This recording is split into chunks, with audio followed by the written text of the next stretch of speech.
Hello everyone, and welcome to the Fictional Vortex. So we are back with an interesting movie on what if Naruto became the gold-ranked sage who purged the Darkin. S from the Church of Light Naruto X Sword Maiden X High Elf Archer Goblin Slayer. But before we start, I just want to remind you to please subscribe to my channel and hit the like button if you enjoy my content. Let's start the story. Chapter 1. The Golden Arrival. The boundary between worlds tore like wet parchment.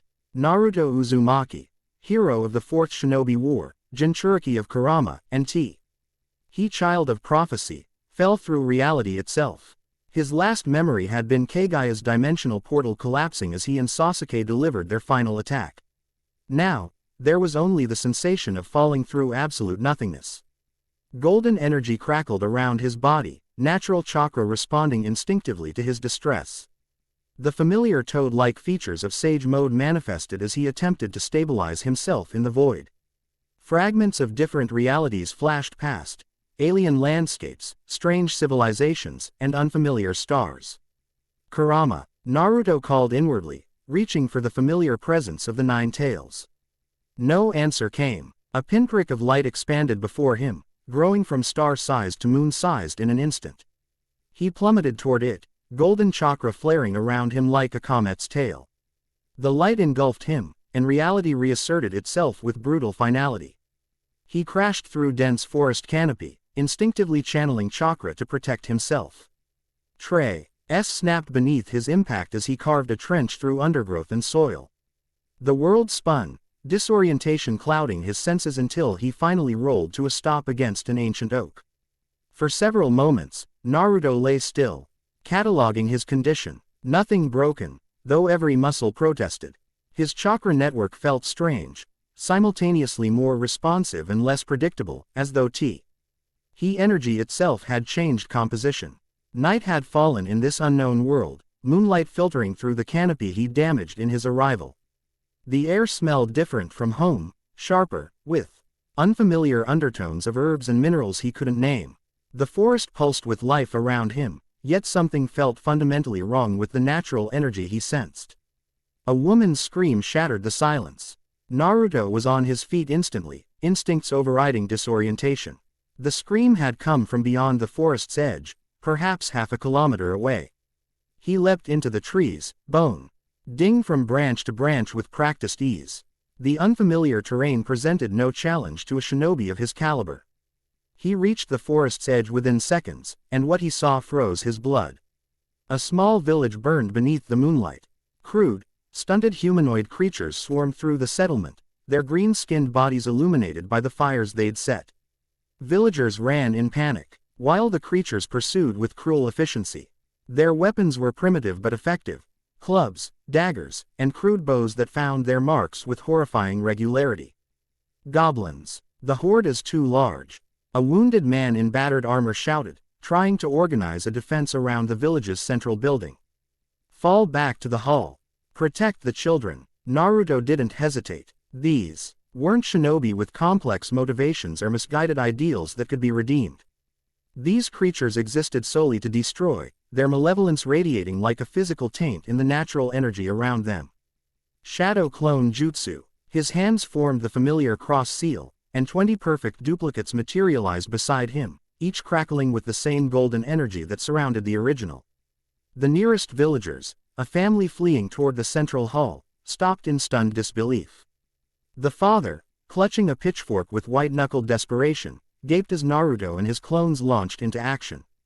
The goblins never saw him coming. The first clone struck from above, driving a Rasengan into the center of a goblin cluster. The spiraling sphere of chakra expanded on impact, ending broken bodies flying in all directions.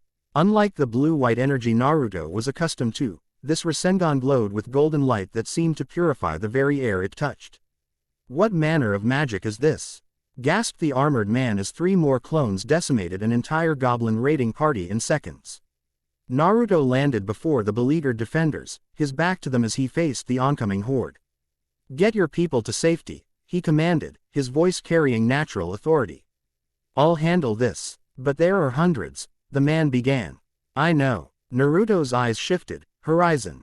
Tall pupils forming as he activated Sage Mode fully. Golden energy cascaded from his body, illuminating the night more brilliantly than the surrounding fires. This won't take long. The remaining goblins hesitated, their primitive minds registering the sudden shift in power. Something ancient and instinctual warned them of danger, but their bloodlust overcame their fear. With guttural war cries, they charged en masse. Naruto moved. To the watching villagers, he seemed to vanish, reappearing amidst the goblin ranks like a golden thunderbolt. Each strike was precisely calculated, efficient, devastating, final. He didn't waste movement or energy, each blow eliminating multiple threats. The goblins' crude weapons shattered against his chakra-enhanced skin when they managed to land hits at all. The eastern flank, shouted a clone from across the village, alerting the original to a secondary goblin force attempting to circle around. 5 clones intercepted the flanking force. Their coordinated assault transformed the ambushers into the ambushed, golden streaks crisscrossing the night as they systematically dismantled the enemy formation. A particularly large goblin, nearly twice the size of its brethren and adorned with crude trophies, emerged from the burning tavern. It wore scraps of stolen armor and carried a massive cleaver that had likely once belonged to the village butcher. Unlike the others, this creature showed cunning in its eyes. It assessed the situation, noted the golden-haired human decimating its forces, and made a calculated decision. It grabbed a small child, who had been hiding beneath an overturned cart. Help! The boy couldn't have been more than 6. His terrified screams cut through the chaos as the goblin champion held him aloft with one massive hand, cleaver poised at his throat. Naruto locked eyes with the creature from across the village center. The goblin grinned, revealing jagged teeth, clearly believing it had found leverage. It was the last mistake the creature would ever make. Between one heartbeat and the next, Naruto vanished in a flash of golden light. The flying Raijin technique, inherited from his father but modified by his own unique chakra, transported him instantly to the child's side. The goblin registered only a golden blur before its arm separated from its body at the shoulder. The cleaver clattered to the ground as Naruto caught both child and severed limb in a single fluid motion. The goblin champion staggered back, green blood spurting from its wound. Confusion replaced its cruel confidence as it failed to comprehend how its advantage had vanished so completely. Naruto gently set the boy down. "Run to the hall," he instructed, voice soft but firm. The child nodded and bolted toward safety, not looking back. The shinobi turned to face the goblin champion, golden energy swirling around his right hand. "You made 3 mistakes," he said, eyes hard as diamonds. "You attacked innocent people. You threatened a child." The Rasengan formed in his palm, but unlike any he had created before, this one gleamed like concentrated sunlight, strands of natural energy visibly weaving through its matrix. "And you assumed I was alone." 4 clones materialized behind the goblin champion, boxing it in. The creature roared defiance, reaching for a secondary weapon with its remaining arm. It never completed the motion. Sage Art. Purification Rasengan.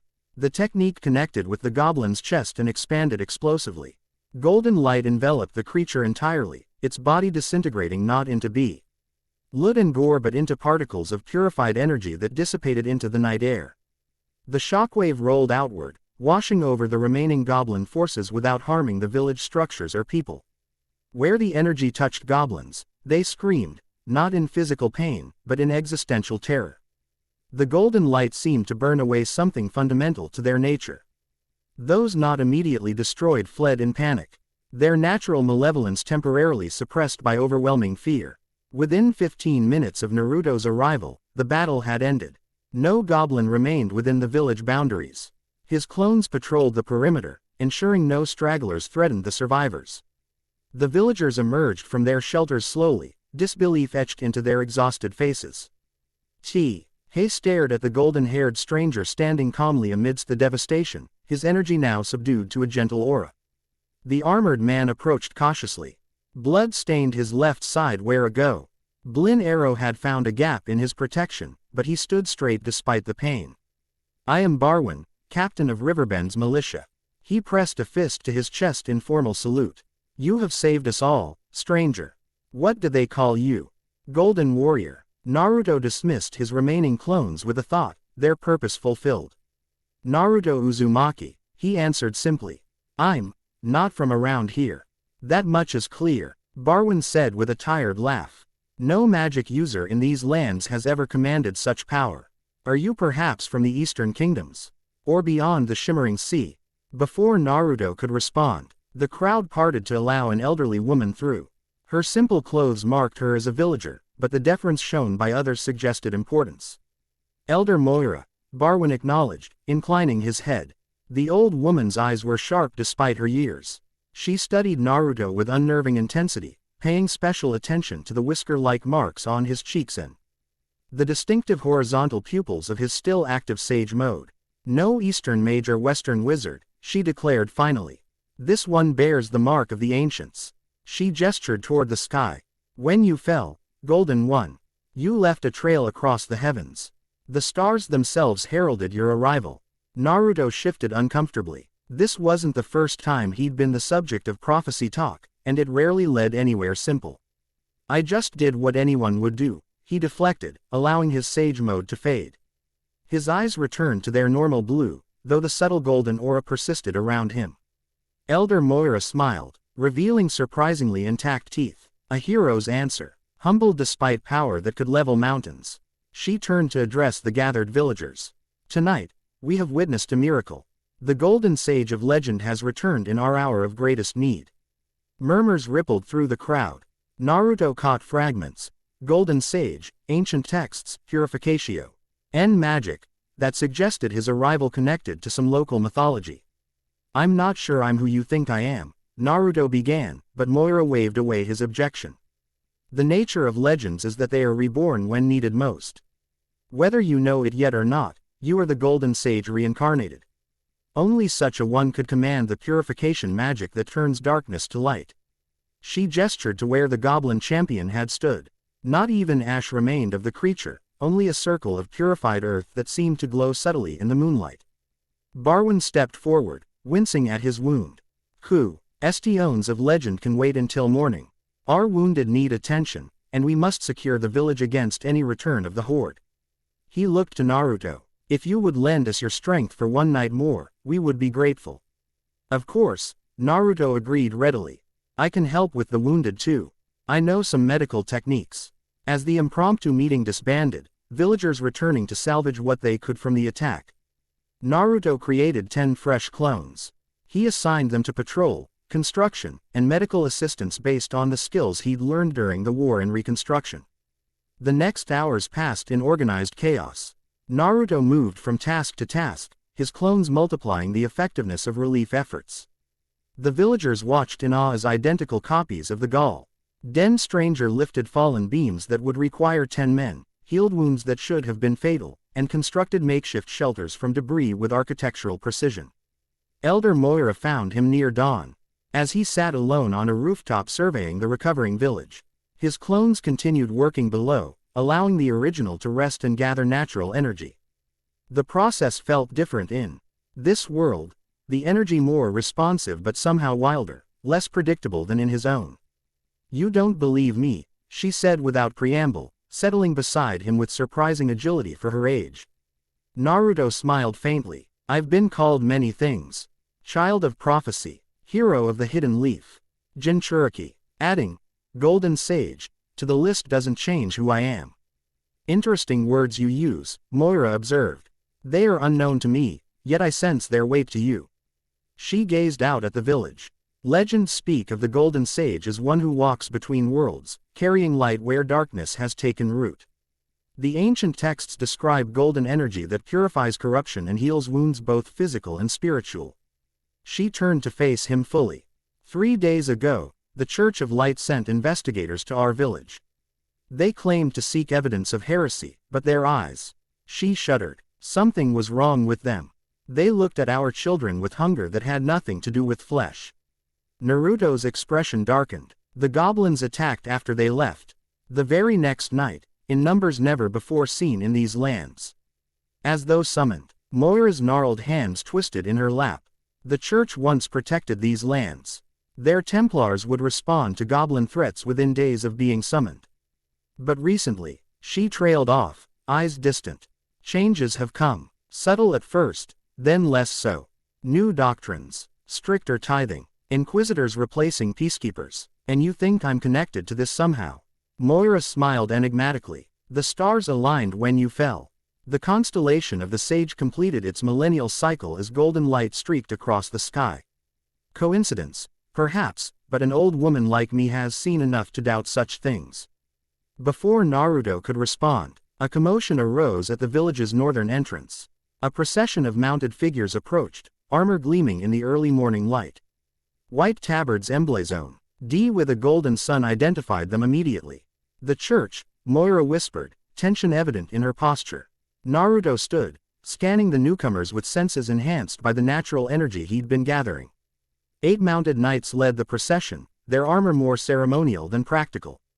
Behind them rode a figure whose presence immediately commanded attention, a woman cloaked in white and gold. Her face obscured by an ornate headdress. Most concerning, however, was what Naruto sensed beneath the surface. 7 of the knights radiated normal life energy, but the 8th, riding closes. Chi to the central figure, emanated a subtle wrongness that set Naruto's teeth on edge. Natural energy twisted around the knight like smoke around a flame, corrupted and discolored. They're here sooner than expected, Moira said, rising to her feet. Word of last night's miracle must have reached them. Is that unusual, for news to travel 30 leagues overnight?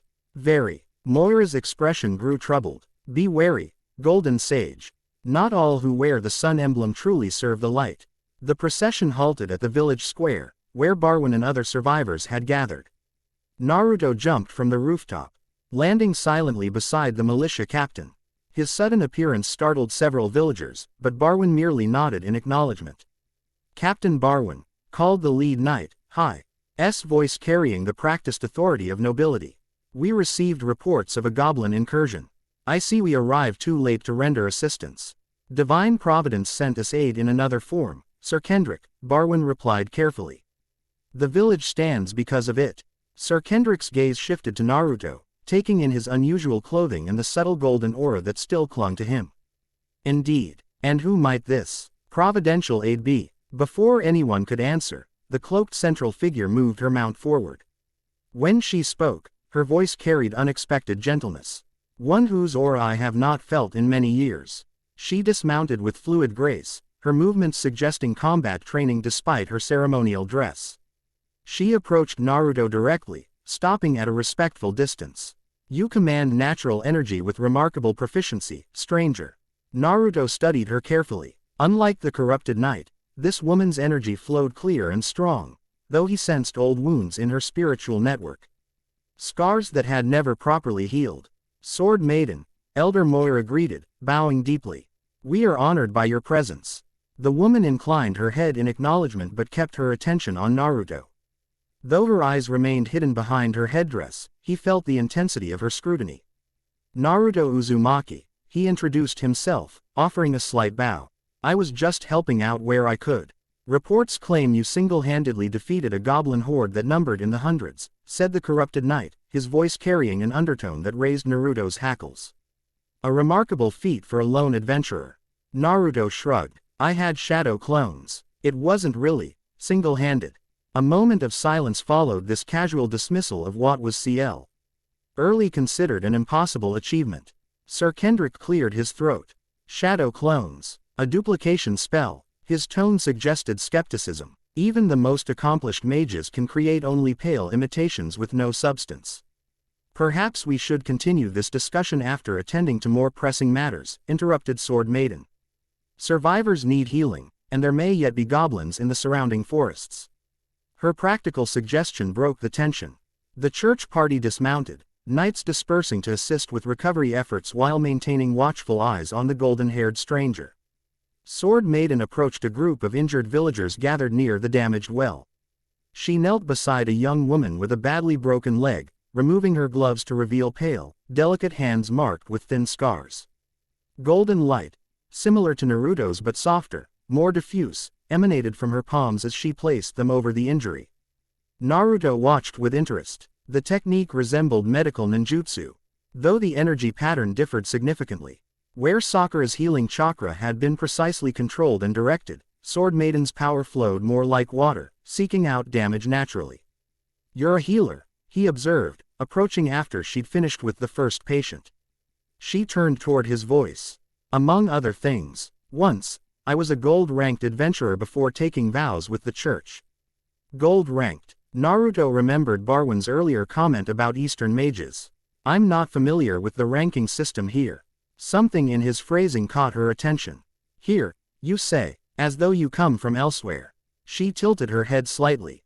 "Your energy signature is unlike any I've encountered in my travels across the known world." Naruto considered how much to reveal. In his experience, honesty usually worked best, even if the truth sounded implausible. "I'm from another world entirely. I was fighting in a war when something went wrong with a dimensional technique. I fell through space between realities and landed in the forest outside this village last night." To his surprise, Sword Maiden didn't dismiss his claim outright. Quote, "The ancient texts speak of parallel worlds and those who walk between them. Such accounts are considered allegorical by most church scholars, but," she gestured toward him, "your energy contains harmonics impossible in our reality. It resonates at frequencies that shouldn't exist. You can sense that much detail." Naruto was impressed. Even the best sensor-type ninja couldn't analyze chakra with such precision. "It is both gift and curse," she replied, a hint of old pain in her voice. "I see much that others cannot, yet am blind to what they take for granted." The statement confused Naruto until realization dawned. Despite her graceful movements and direct attention, she hadn't actually focused her gaze on him or anything else. The ornate headdress concealed more than her identity. It hid the fact that she couldn't see with physical eyes. "You're blind," he stated quietly, not as accusation but acknowledgement. A small smile curved her lips. "Physically, yes, but I perceive the world through other means." She turned toward a sudden commotion. The corrupted knight had approached Elder Moira and was questioning her intensely. "Inquisitor Valen seems unusually interested in village matters," Sword Maiden observed, tension entering her posture. "Excuse me." She moved toward the confrontation with measured steps. Naruto followed, listening carefully.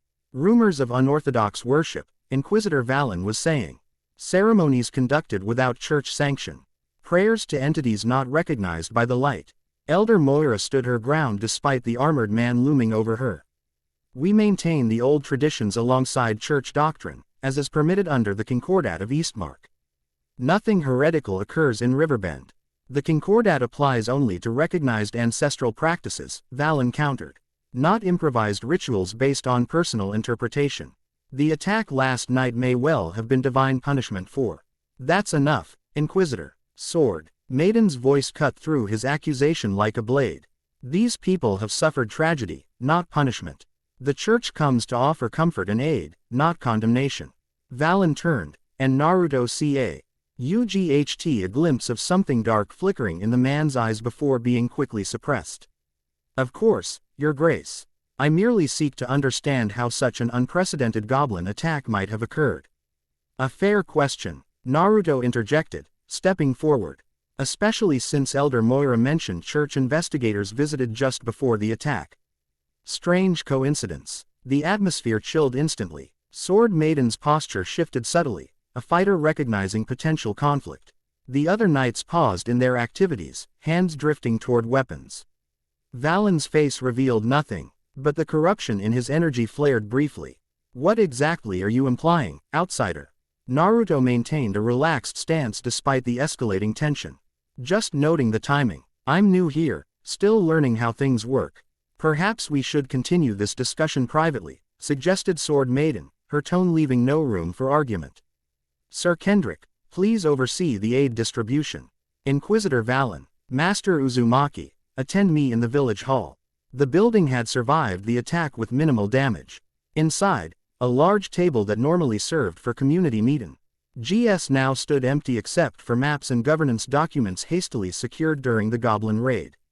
Once the heavy door closed behind them, Sword Maiden removed her headdress, revealing her face fully for the first time. Naruto inhaled sharply. She was strikingly beautiful, with delicate features framed by pale golden hair. But what commanded attention were her eyes, milky white and clearly sightless, yet somehow radiating awareness. Thin, Precise scars marked the skin around her eyes and continued down her neck, disappearing beneath her ceremonial robes. Goblin wounds, she stated matter-of-factly, sensing his attention. From long ago, Valen shifted impatiently. Your Grace, with respect, sharing personal matters with an unknown entity serves no purpose. I disagree, she replied calmly. Transparency breeds trust, and we have need of both. She turned her face toward Naruto. You perceive the corruption in the Inquisitor, do you not? Valen went rigid. What accusation is this? Naruto maintained his focus on Sword Maiden. Yes, it's not complete, but it's spreading through his energy network. Concentrated around the heart and brain. Impossible, Valen hissed. Your Grace, this outsider spreads dangerous falsehoods. I've served the church faithfully for 15 years.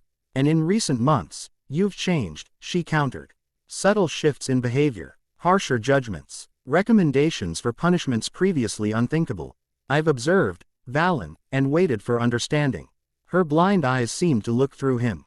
When reports came of a golden light falling from the sky, I knew it was time to act. The prophecies speak clearly. When darkness infiltrates the church, the golden sage shall return to cleanse it. Valen's composure cracked. Dark energy began seeping visibly from his skin, forming shadowy tendrils that writhed around his armored form. Prophecies are for the weak-minded who cannot seize their own destiny. His voice distorted, dropping an octave. The Archbishop was wise to send you away from the capital, Sword Maiden. Your sensitivity to corruption makes you inconvenient. So the highest levels are already compromised, she said quietly. Confirmation rather than question. Naruto stepped forward, golden energy beginning to swirl around his right hand. I can remove the corruption from him. Remove. Valen laughed, the sound unnaturally hollow. Fool from another world. The corruption isn't something added to me, it's my true self, unleashed from moral constraints. The darkness intensified, cracking his armor along invisible seams. Why resist one's nature? Power comes to those who embrace the void. Sword Maiden drew a slender blade from within her robes, a ceremonial weapon that nonetheless held perfect balance.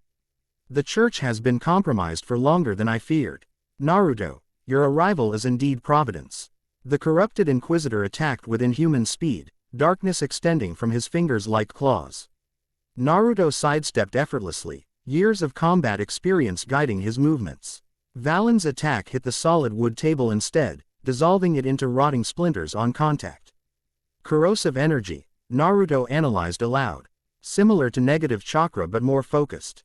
Sword Maiden moved with surprising agility, her blindness seemingly no impediment as she circled behind Valen. Her blade gleamed with the same gentle golden light that had healed the villagers. The corruption seeks to consume life energy. Do not let it touch your skin. Naruto created 2 shadow clones without hand signs. The duplicates materializing instantly. Valen's corrupted eyes widened at the perfect copies. No illusion, he growled. How? The clones attacked simultaneously, forcing Valen to defend from multiple angles.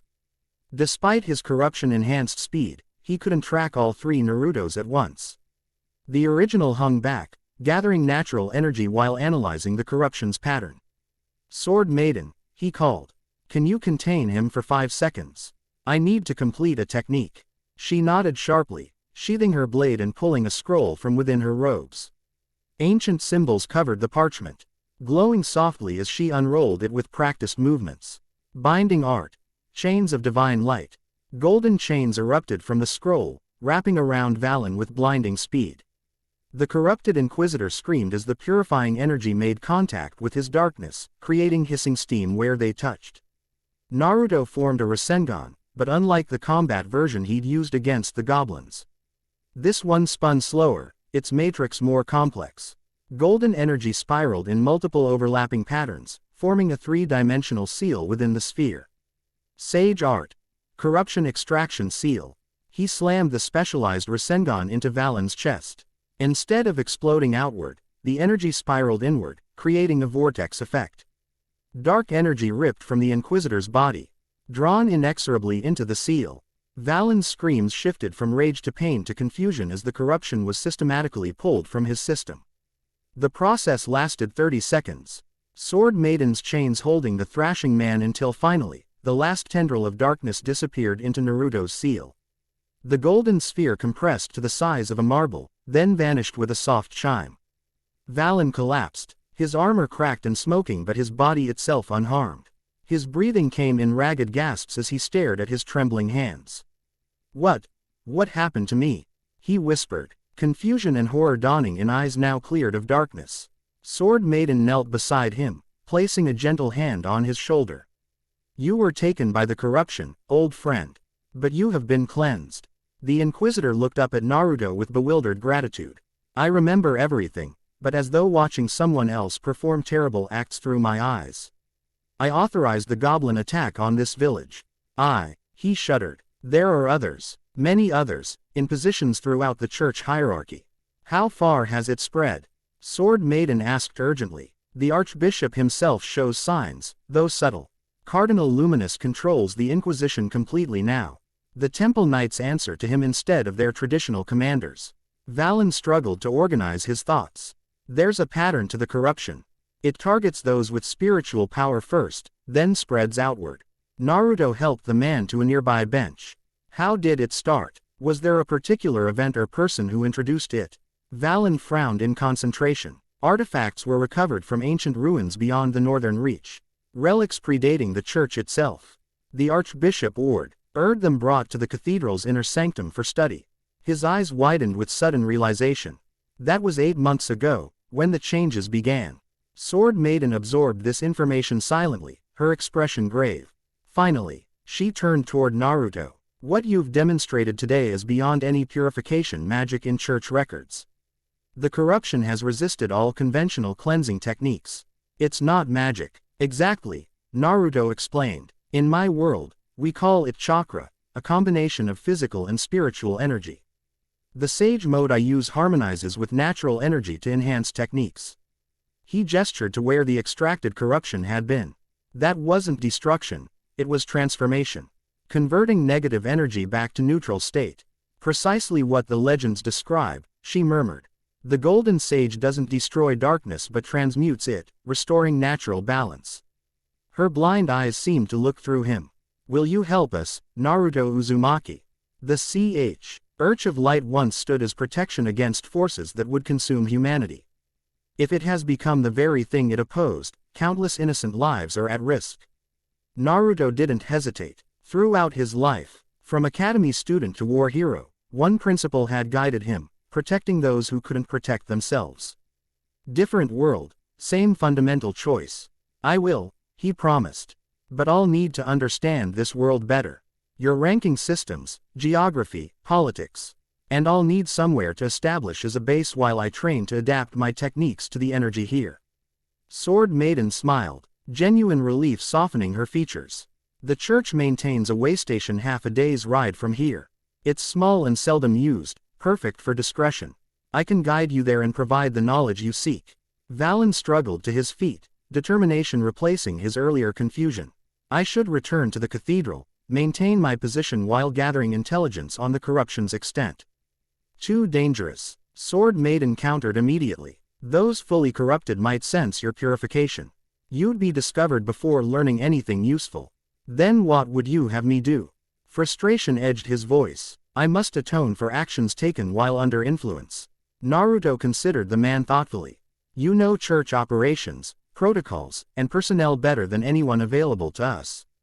That knowledge is valuable for planning.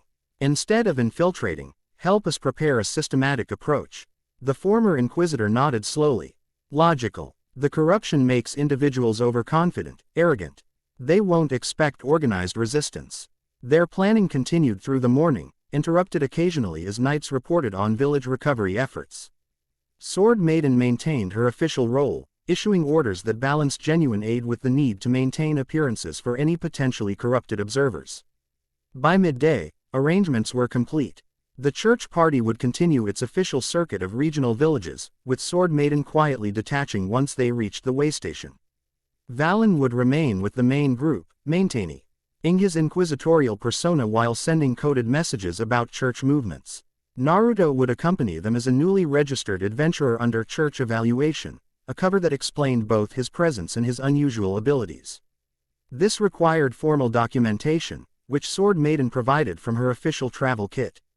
The Adventurers Guild maintains independence from the church, but coordinates closely on matters of monster subjugation and regional security, she explained, preparing the parchment. Your demonstrated abilities would typically require extensive testing before classification. But my authority allows provisional ranking. She inked an ornate quill and began writing in flowing script. Name: Naruto Uzumaki. Origin: Eastern Territories Remote. Primary combat classification. She paused. What would you consider your specialization? Melee combat, magical arts, support tactics. I'm pretty balanced, Naruto replied. In my world, I'd be classified as a NT line fighter with ninjutsu specialization and sage enhancement. Sword Maiden translated this into local terminology. Multi-class combat specialist with nature magic affinity. She completed more fields before reaching the crucial section. Provisional rank. She hesitated, quill hovering above parchment. Protocol dictates starting at porcelain or obsidian regardless of demonstrated ability. However, Your Grace, Valen interjected carefully, what we witnessed against the Goblin Horde and during my purification exceeds gold rank capability. Perhaps even mithril. I'm aware. Her tone suggested complex considerations. Assigning appropriate rank serves practical purposes. It determines what quests he may accept, what areas he may access, what information becomes available to him. She made her decision, writing with definitive strokes. Provisional gold rank, pending formal evaluation. Special dispensation by authority of Sword Maiden, Archbishop's representative for Eastern Territories. The document glowed briefly as she pressed her official seal into the bottom corner, magic activating the authentication enchantment. She handed it to Naruto, who accepted the parchment with appropriate gravity. This grants you significant autonomy and authority throughout the kingdom, she explained. Few questions will be asked about your activities or methods. However, it also brings scrutiny from those who monitor powerful individuals. Naruto understood the implicit warning. His cover provided freedom of movement but might attract attention from PTED church officials interested in exceptional abilities. I'm used to working with a target on my back, he assured her, tucking the document into his equipment pouch. In my world, I had organizations tracking me from childhood. Something in his casual reference to childhood persecution resonated with Sword Maiden. Her expression softened momentarily before her professional demeanor returned. We depart within the hour, she announced, replacing her headdress. Prepare as needed. The village provided Naruto with basic supplies, regional maps, appropriate currency, and clothing that would attract less attention than his distinctive orange and black outfit. Elder Moira insisted on gifting him a finely crafted cloak lined with protective sigils, apparently an heirloom reserved for moments of destiny. As the church procession prepared to leave, villagers gathered to offer thanks and farewell. Many approached Naruto directly, pressing small tokens of appreciation into his hands despite his protests. Children gazed at him with undisguised awe, whispering about the Golden Man who had fought the goblins. Barwin presented him with a sturdy sword, nothing exceptional by ninja standards, but well crafted for this world's technology level. May it serve when your strange magic cannot, the militia captain said gruffly, clearly uncomfortable with emotional displays. Mounting he horse provided by the church party, an experience entirely new to the shinobi. Naruto looked back at the village. Already, reconstruction had advanced significantly. Homes were being repaired, fields cleared of debris.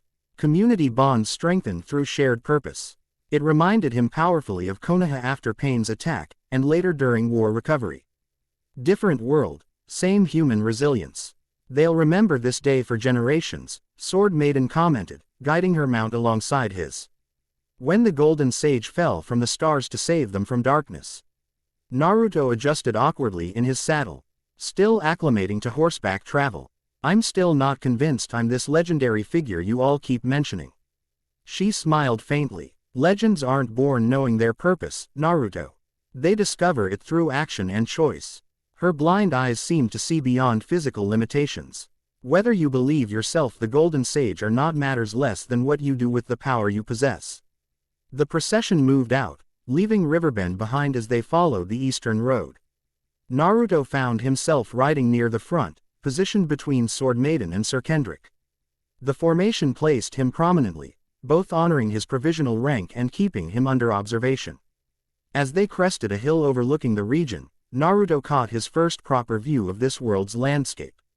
Rolling farmlands stretched toward distant mountains, punctuated by forests and winding rivers. The countryside resembled parts of the Land of Fire, yet subtle differences remind him constantly of his displacement, unfamiliar vegetation, strangely colored birds, architectural styles he'd never encountered. The capital lies beyond those mountains, Sword Maiden explained, sensing his interest. 10 days' journey at standard pace. The Cathedral of Eternal Light dominates the central district, a structure said to have been raised by the gods themselves during the Age of Foundation. And that's where the corruption is centered. She nodded grimly. The heart of our faith, now potentially the source of its undoing. If the Archbishop himself has been corrupted as Valen suggests, we face an adversary with unparalleled religious and political authority. Naruto absorbed this, mentally cataloging similarities to challenges he'd faced before. Political systems can be navigated. What concerns me more is understanding the corruption itself. Its nature, origin, how it spreads. A practical approach, she approved. The waystation has a small archive, nothing compared to the cathedral library. But it contains fundamental texts on church history and regional folklore. We may find clues there. The afternoon passed in useful conversation as Sword Maiden provided essential knowledge about the world he'd entered.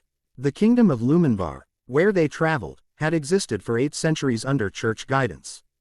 Surrounding nations maintained varying relationships with Luminvar, some allies, some rivals, none outright enemies due to the church's historical role as peacekeepers.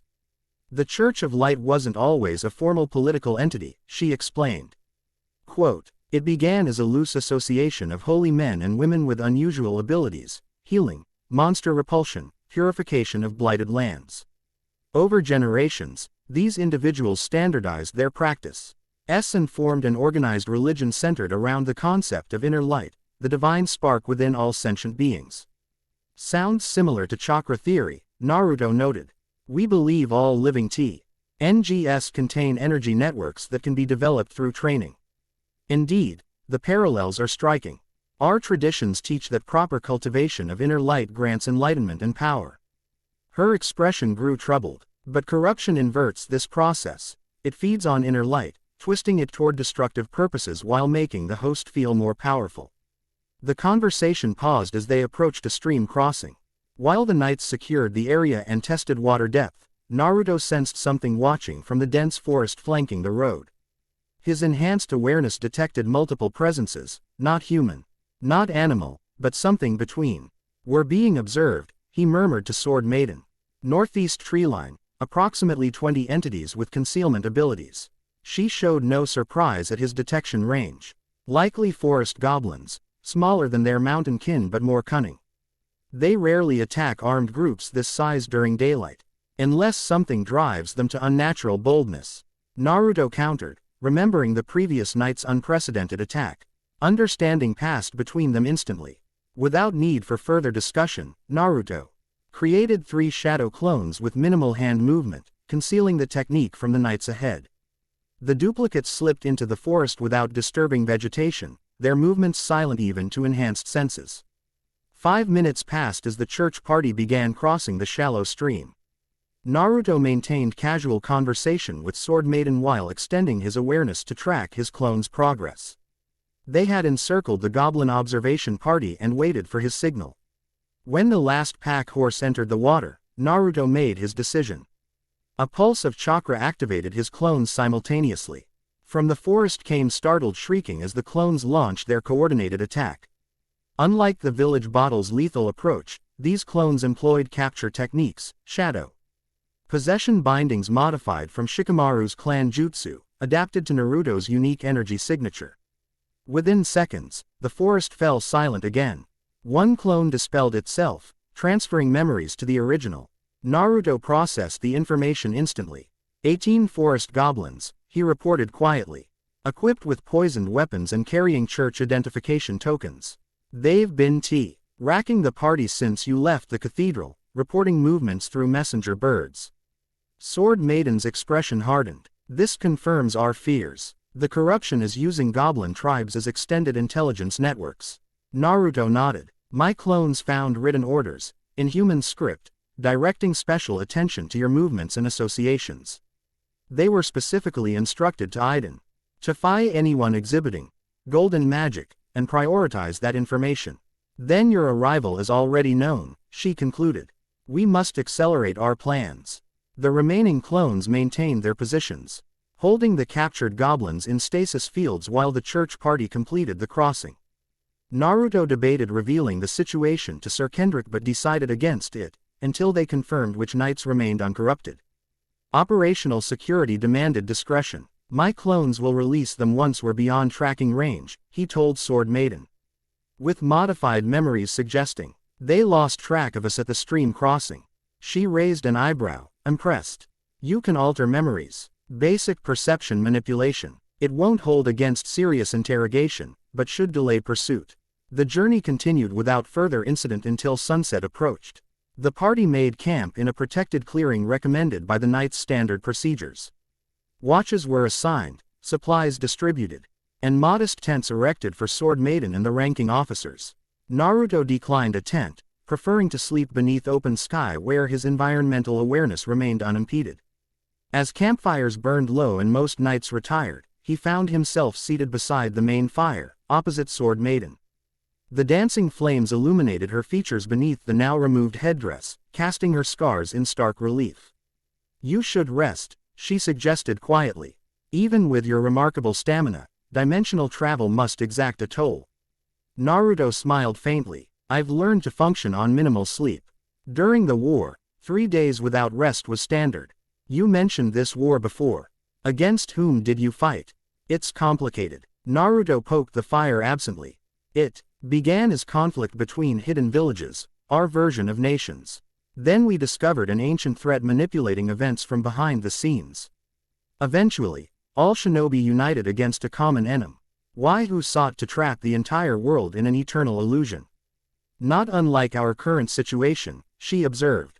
Corruption spreading from within, threatening to consume the very institution meant to protect against darkness. The parallel hadn't escaped him. The difference is scale. Here, I'm starting with almost no resources, no established network, in a world whose rules I'm still learning. Yet you've already demonstrated power beyond our greatest champions. Her blind eyes reflected firelight as though seeing through conventional limitations. The purification technique you used on Valen would be considered miraculous by church standards. Naruto shrugged. It's just adapted sealing techniques combined with natural energy conversion. In my world, the Uzumaki clan specialized in seals for generations. Your modesty is admirable but unnecessary. A hint of amusement colored her tone. False humility helps no one in dire circumstances. He laughed softly. Fair enough. I'm pretty good at what I do. But success in my world came through teamwork more than individual power. I had friends with complementary abilities, mentors who guided my development, even enemies whose challenges forced me to grow. And here you begin alone, she finished his thought. Except you are not entirely without allies, Naruto Uzumaki. I may lack your combat prowess, but I offer knowledge, political authority, and a lifetime of experience fighting darkness. Something in her voice, a careful blend of strength and vulnerability, resonated deeply with Naruto. Despite her official position and composed exterior, he recognized a kindred spirit who understood isolation and perseverance. I'd welcome that alliance, he said sincerely. And friendship, if you're offering. She seemed momentarily startled by the straightforward approach, then smiled, the first genuine, unguarded expression he'd seen from her. Friendship is precious currency in these times. I accept. The conversation shifted to practical matters. Expected arrival time at the waystation, resources available there, training possibilities for adapting his techniques. Eventually, Sword Maiden retired to her tent, leaving Naruto alone with his thoughts and the dying fire. He created a shadow clone to maintain watch while allowing his original body some rest. As he settled against a broad oak tree, gaze fixed on unfamiliar stars, the full weight of his situation pressed upon him. An unknown world facing corruption. A legendary role thrust upon him. Allies yet to be verified. And somewhere, perhaps unreachable, Friends from his own world who might believe him dead or lost forever. One step at a time, he murmured to himself, an old habit from challenging training periods. Adapt, learn, protect. Sleep claimed him eventually, but his heightened awareness registered a subtle disturbance hours later. The clone on watch tensed, directing attention toward Sword Maiden's tent. Movement near the entrance suggested someone approaching with stealth beyond ordinary human capability. Without hesitation, the clone woke the original with a pulse of chakra. Naruto was instantly alert, Sage mode activating as he assessed the threat. The shadowy figure wore church armor but radiated the now familiar corruption signature, more advanced than Valen's had been, suggesting longer exposure. The corrupted knight paused outside Sword Maiden's tent, drawing a blade that gleamed with unnatural darkness. The weapon would kill silently, leaving no evidence of struggle, a planned assassination disguised as natural death during sleep. Naruto moved. One moment, the assassin prepared to enter the tent. The next, a golden flash materialized behind him. Before the knight could register the presence, Naruto struck precisely at the base of the skull, enough force to render unconscious without killing. The would-be assassin crumpled silently. Naruto caught the armored body before it hit the ground, lowering it noiselessly to the earth. A quick examination confirmed his suspicion. Sir Kendrick, the lead knight who had shown no outward signs of corruption throughout the day's journey. The tent flap opened, revealing Sword Maiden fully dressed and alert, slender blade in hand. "I sensed the corruption approaching," she whispered. "You were faster than my countermeasure." "He concealed it well," Naruto replied, examining the unconscious knight. "The corruption is concentrated in his cerebral network, more sophisticated than Valen's case. Can you purify him as you did the Inquisitor?" Naruto frowned in concentration. "Yes, but it's risky. This corruption has integrated more thoroughly with his natural energy. Extraction could cause permanent damage." Sword Maiden knelt beside them, her hand hovering over Sir Kendrick's armored chest. "His heart still contains uncorrupted light. There remains something worth saving." "Then let's try," Naruto decided. "But not here. Too many witnesses, and we don't know how many others might be compromised." Working together, they transported the unconscious knight to a clearing 50 meters from camp, far enough for privacy but close enough to return quickly. Naruto created shadow clones to watch perimeters while Sword Maiden prepared a containment circle using consecrated salt from her supplies. "This will dampen any energy discharge," she explained. "Corruption often lashes out when threatened, like a cornered predator." Once preparations were complete, Naruto began gathering natural energy in a modified pattern. Unlike Valen's extraction, T.S. required greater precision to avoid damaging the knight's extensively infiltrated system. "I need to form the seal directly on his body," he explained. "The armor has to come off." Sword Maiden efficiently removed Sir Kendrick's breastplate and shirt, revealing skin marbled with black veining, physical manifestation of advanced corruption. The dark pattern centered over his heart, spreading outward along major blood vessels. "Hold him steady," Naruto instructed. "This will be more painful than Valen's extraction." She nodded, placing her hands on the knight's shoulders. Golden light emanated from her palms, not the healing energy from earlier but a restraining force that pinned the man against the earth. Naruto pressed his right palm against the corruption's epicenter. Golden sage energy flowed from his hand, forming intricate seal patterns that spread across the knight's chest.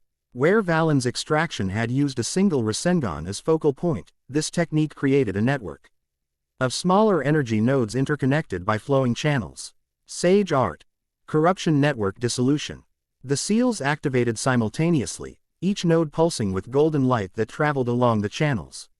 Where light touched corruption, the darkness writhed and resisted.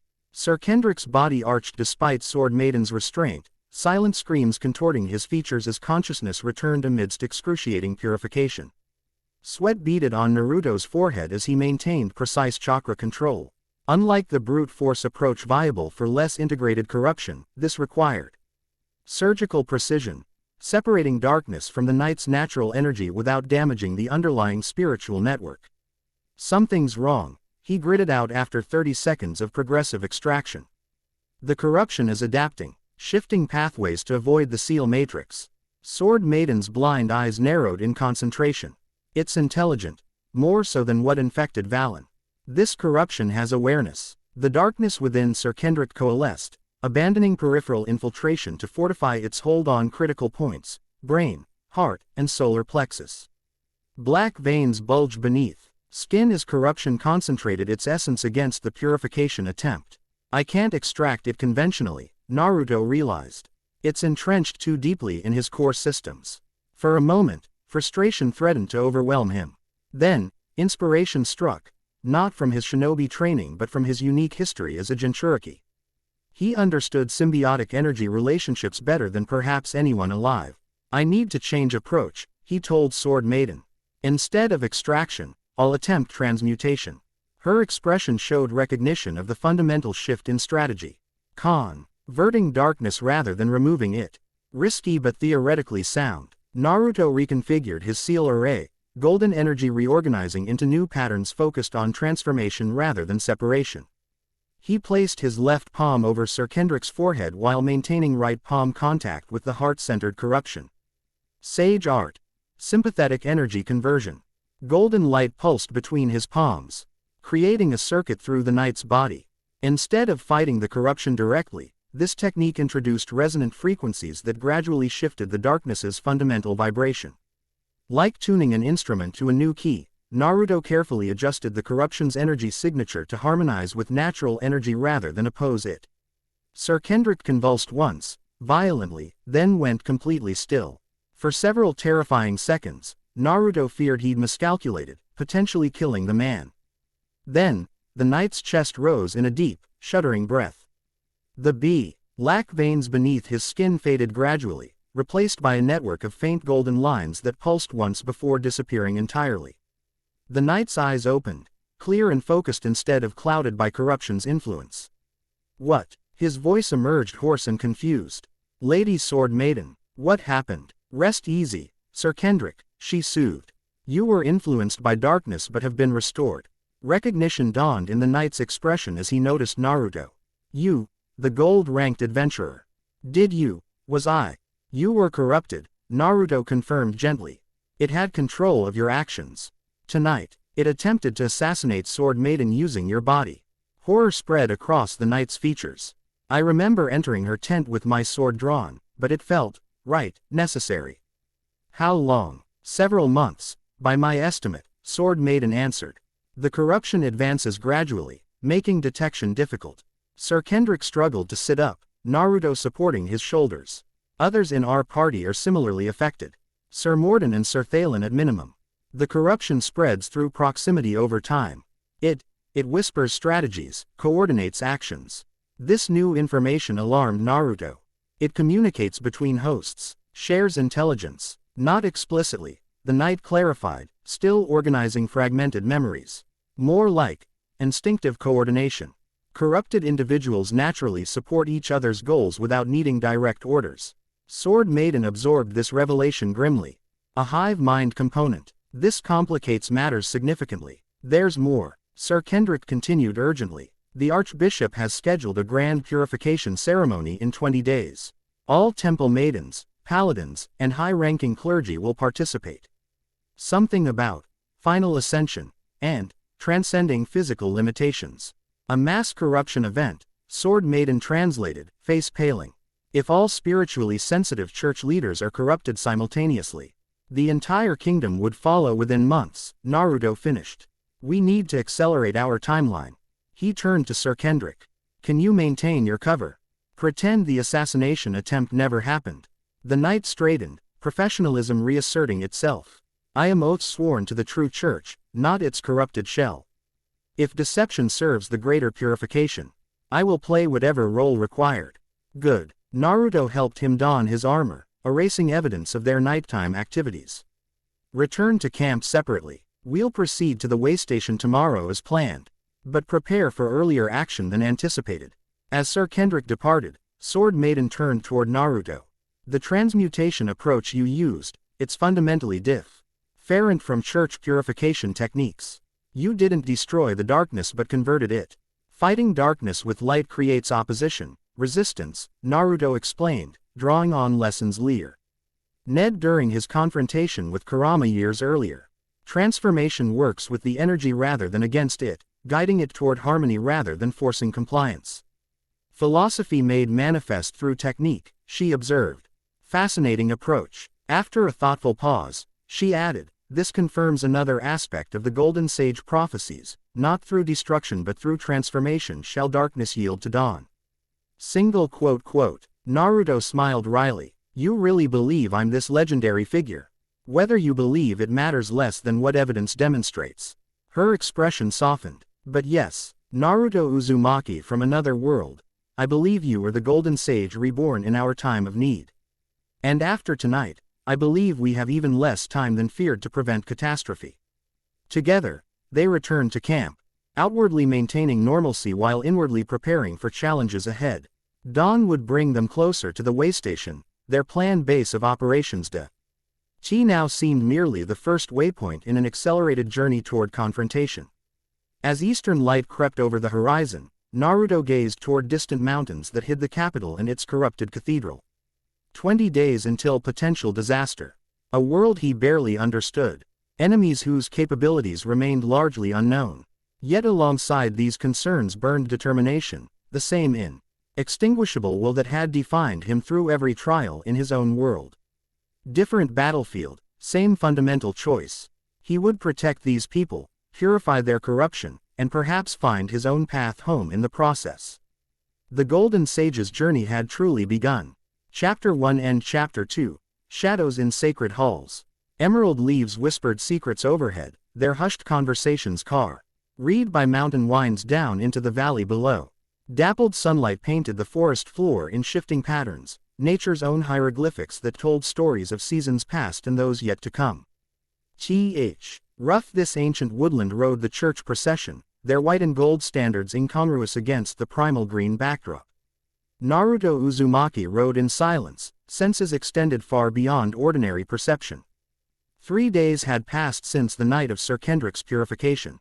3 days of heightened vigilance, careful observation, and growing awareness of this world's subtle complexities. The waystation lay less than an hour ahead, a modest structure nestled against the foothills marking the kingdom's eastern border.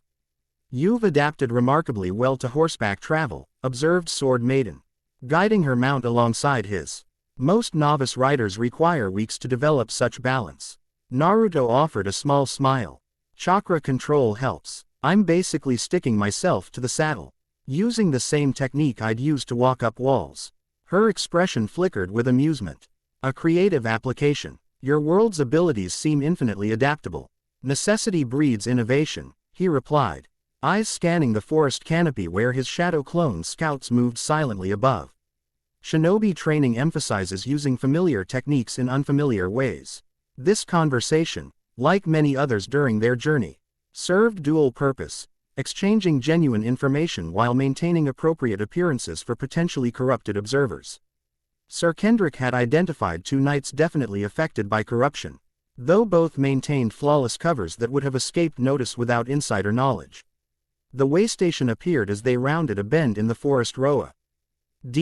A sturdy 2-story structure of stone and timber with a watchtower rising from its eastern corner.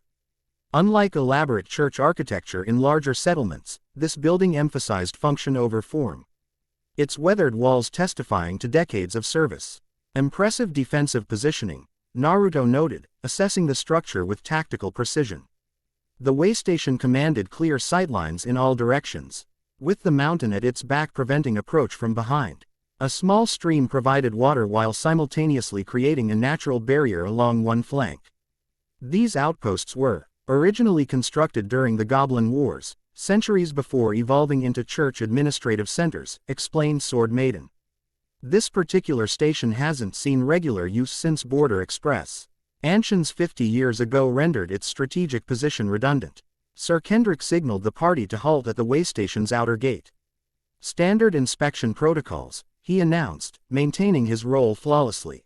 Sir Thalen, secure the perimeter. Sir Morden, inventory assessment. Naruto tensed imperceptibly. Thalen and Morden, the 2 knights confirmed corrupted. Their assignment to critical security tasks wasn't coincidental. Despite Sir Kendrick's returned loyalty, the corruption's hive mind aspect continued coordinating through its remaining hosts. Perhaps Master Uzumaki would assist with perimeter inspection, suggested Sword Maiden smoothly. His sensory abilities exceed conventional methods. Sir Kendrick nodded with practiced casualness. Sensible precaution. These four STS occasionally harbor unexpected threats. The subtle exchange accomplished its purpose, separating Naruto from the corrupted knights while maintaining operational security. As the party dismounted and began standard arrival procedures, Naruto created 4 shadow clones with minimal hand movement, sending them to observe the corrupted knights while conducting genuine security sweeps. The Waista, Chion's interior revealed Spartan functionality, sleeping quarters sufficient for 20 occupants, a modest great hall, kitchen facilities, and storage areas. Most significant for their purposes was a small library tucked beside the commander's office on the upper level, a repository of regional information and basic church documentation. The administrative transfer will require approximately 3 days, Sir Kendrick announced once initial settlement was complete. Lady Sword Maiden's inspection will proceed from here to Eastmark Priory while the escort returns to standard patrol routes. This fabricated premise, an administrative transition requiring Sword Maiden's temporary residence at the way station, provided perfect cover for their actual intentions. The knights would depart tomorrow, leaving Sword Maiden, Naruto, and the purified Valen to establish their base of operations. Evening brought a formal meal in the Great Hall, atmosphere charged with unspoken tensions. Corrupted knights maintained flawless social facades while secretly watching for any slip that might reveal awareness of their condition. Naruto, for his part, projected casual confidence while absorbing every detail of their behavior for future reference. The Porcelain Adventurers Guild reports increased monster activity throughout the eastern provinces, Sir Morden commented as servers cleared the first course. Unusual migration patterns suggesting territorial displacement. The northern mountains have been unusually active, agreed Sir Thalen, his corruption perfectly concealed beneath practiced cordiality. Goblin tribes normally hostile toward each other have established unprecedented alliances. Sword Maiden sipped her wine thoughtfully. Such behavior typically indicates a greater threat at forcing cooperation despite natural animosities. Has the guild identified potential causes? Theories abound but evidence remains sparse, replied Sir Kendrick. Some suggest awakening of ancient entities in the deep caverns. Others propose more mundane explanations, resource scarcity or climate shifts. The conversation continued in this vein, information with genuine strategic value exchanged amid carefully maintained pretenses. Naruto contributed occasionally, playing his role as foreign adventurer while analyzing every nuance of his opponent's presentation. When dinner concluded, the group dispersed to assigned quarters. Naruto's chamber occupied the upper floor's western corner, strategically positioned to monitor approach routes while offering emergency egress if necessary. He performed a thorough inspection, detecting subtle magical monitoring embedded in the room's threshold. Standard church security or corruption surveillance, impossible to determine without specialized knowledge. A soft knock interrupted his examination. Sir Kendrick entered at Naruto's acknowledgement, closing the door firmly behind him. The wards prevent external eavesdropping, the knight explained quietly, gesturing toward rune-inscribed doorframe. A privacy measure standard in church facilities, though potentially compromised under current circumstances. Naruto nodded, creating a shadow clone that immediately began strengthening the existing protection with chakra-based security seals. What's the situation? Sir Morden and Sir Thalen have scheduled second watch together, unusual deviation from standard rotation. They've also dispatched messenger birds toward the capital using church emergency protocols. Sir Kendrick's expression betrayed carefully controlled concern. I believe, they suspect something amiss with my presentation despite perfect adherence to expected behaviors. The hive mind aspect makes conventional deception difficult, Naruto reasoned. They might sense the absence of corruption connection rather than observing behavioral inconsistencies. A troubling possibility. The knight removed a folded parchment from within his armor. During standard communication review, I intercepted this order intended for regional inquisitors. The encryption suggests highest authority, Cardinal Luminous himself.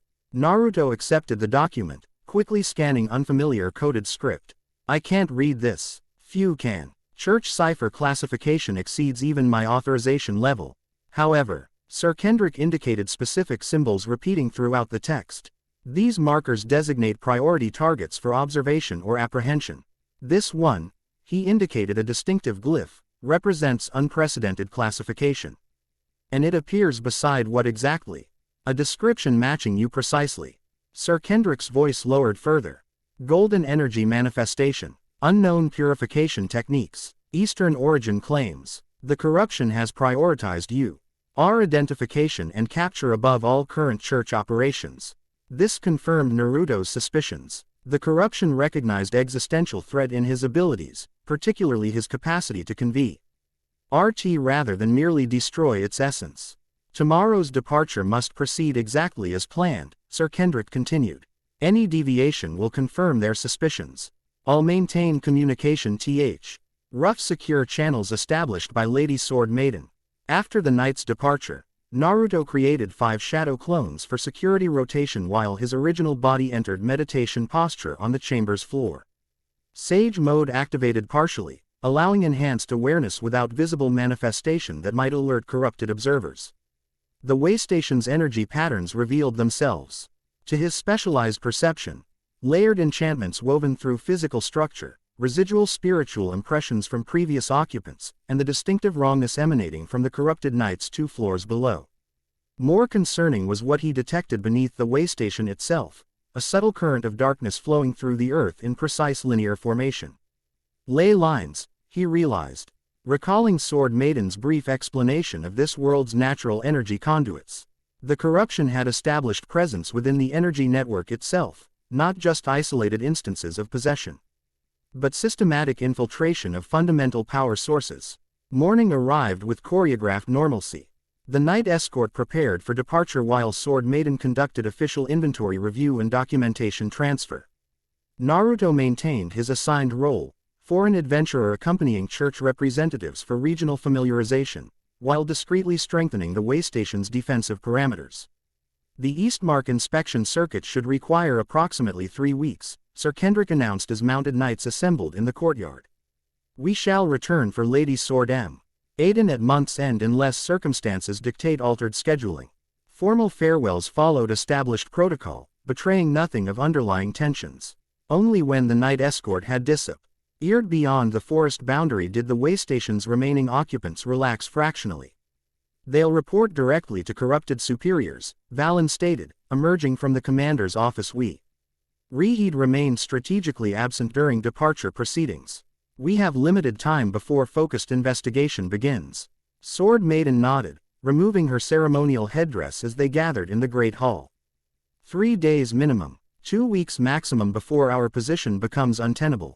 Sufficient time to establish baseline operational parameters but inadequate for systematic counteraction development. Then we focus on immediate priorities, Naruto decided. Understanding corruption mechanics, identifying purification techniques applicable to mass infection scenarios, and establishing reliable intelligence networks. The monastery at Stillwater Pass provides ideal investigative opportunity, suggested Valen. Remote enough to minimize interference yet significant enough to contain valuable records. Church protocol mandates comprehensive archives in all consecrated establishments, regardless of size or location. Appropriate target selection, agreed Sword Maiden. Additionally, recent reports indicate unusual activity patterns among monastery residents, behavior consistent with early-stage corruption manifestation. Plans solidified rapidly, the 3 allies contributing complementary expertise. Valen's intimate knowledge of church operations provided structural understanding while Sword Maiden's lifetime of combating darkness offered historical perspective. Naruto contributed tactical approach and purification methodology, adapting shinobi strategies to this world's parameters. Within hours, the waystation transformed from simple outpost to operational headquarters. Maps covered the Great Hall's central table, annotated with corruption indicators identified through combined intelligence.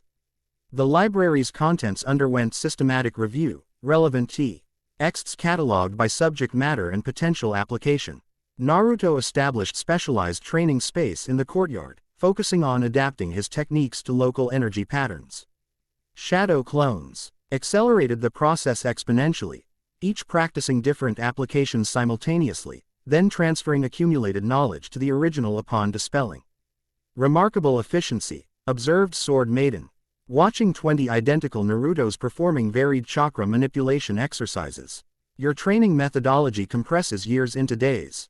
The original Naruto maintained perfect stillness at the courtyard's center. Eyes closed in concentration as clone-generated experience flowed into his consciousness. The shadow clone technique was originally designed for combat multiplication, but its training applications proved even more valuable. Each clone's experience transfers completely upon dispelling, including muscle memory, chakra pattern recognition, and technical refinement. A millennium of monastic study compressed into single human lifetime, she mused. No wonder your world produced individuals of such extraordinary capability. Naruto opened his eyes, horizontal pupils indicating active sage mode. My world had its own darkness, different manifestation but similar fundamental nature. Power that corrupts, promises that deceive, manipulation disguised as liberation. Something in his expression prompted deeper inquiry. You speak from personal experience. A shadow passed across his features, memories of pain, isolation, and hard-won understanding. I was born, containing a creature of immense destructive power, a nine-tailed fox spirit sealed within me as infant. My childhood was defined by fear and rejection from those who couldn't separate container from contained. Sword Maiden's blind eyes seemed to see beyond physical limitations, perceiving emotional landscape beneath factual narrative. You carried darkness without becoming it. Notable achievement for child without guidance. I had help eventually, Naruto acknowledged, genuine warmth replacing momentary shadow. Teachers who believed in me despite conventional wisdom. Friends who recognized my humanity when others saw only potential threat. Their faith became foundation for everything I accomplished. Understanding passed between them, and spoken recognition of parallel experiences. Road Maiden's fingers brushed unconsciously against facial scars, phantom memories of goblin captivity echoing across years. Faith becomes most crucial when confronting darkness from within, she said finally. External threats unite communities through shared danger. Internal corruption divides by exploiting existing fractures in institutional foundations. Their conversation continued as training progressed. Philosophical discussion complementing practical preparation. By evening, preliminary expedition plans were complete.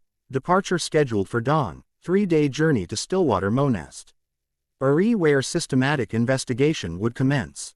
Naruto spent the night's darkest hours in specialized meditation, harmonizing his chakra with local natural energy. The process proved more challenging than anticipated. This world's power responded differently, sometimes unpredictably, to techniques perfectly stable in his native reality. Fundamental vibration variance, he muttered, adjusting internal energy flow for 5th time. Requires recalibration of basic assumptions.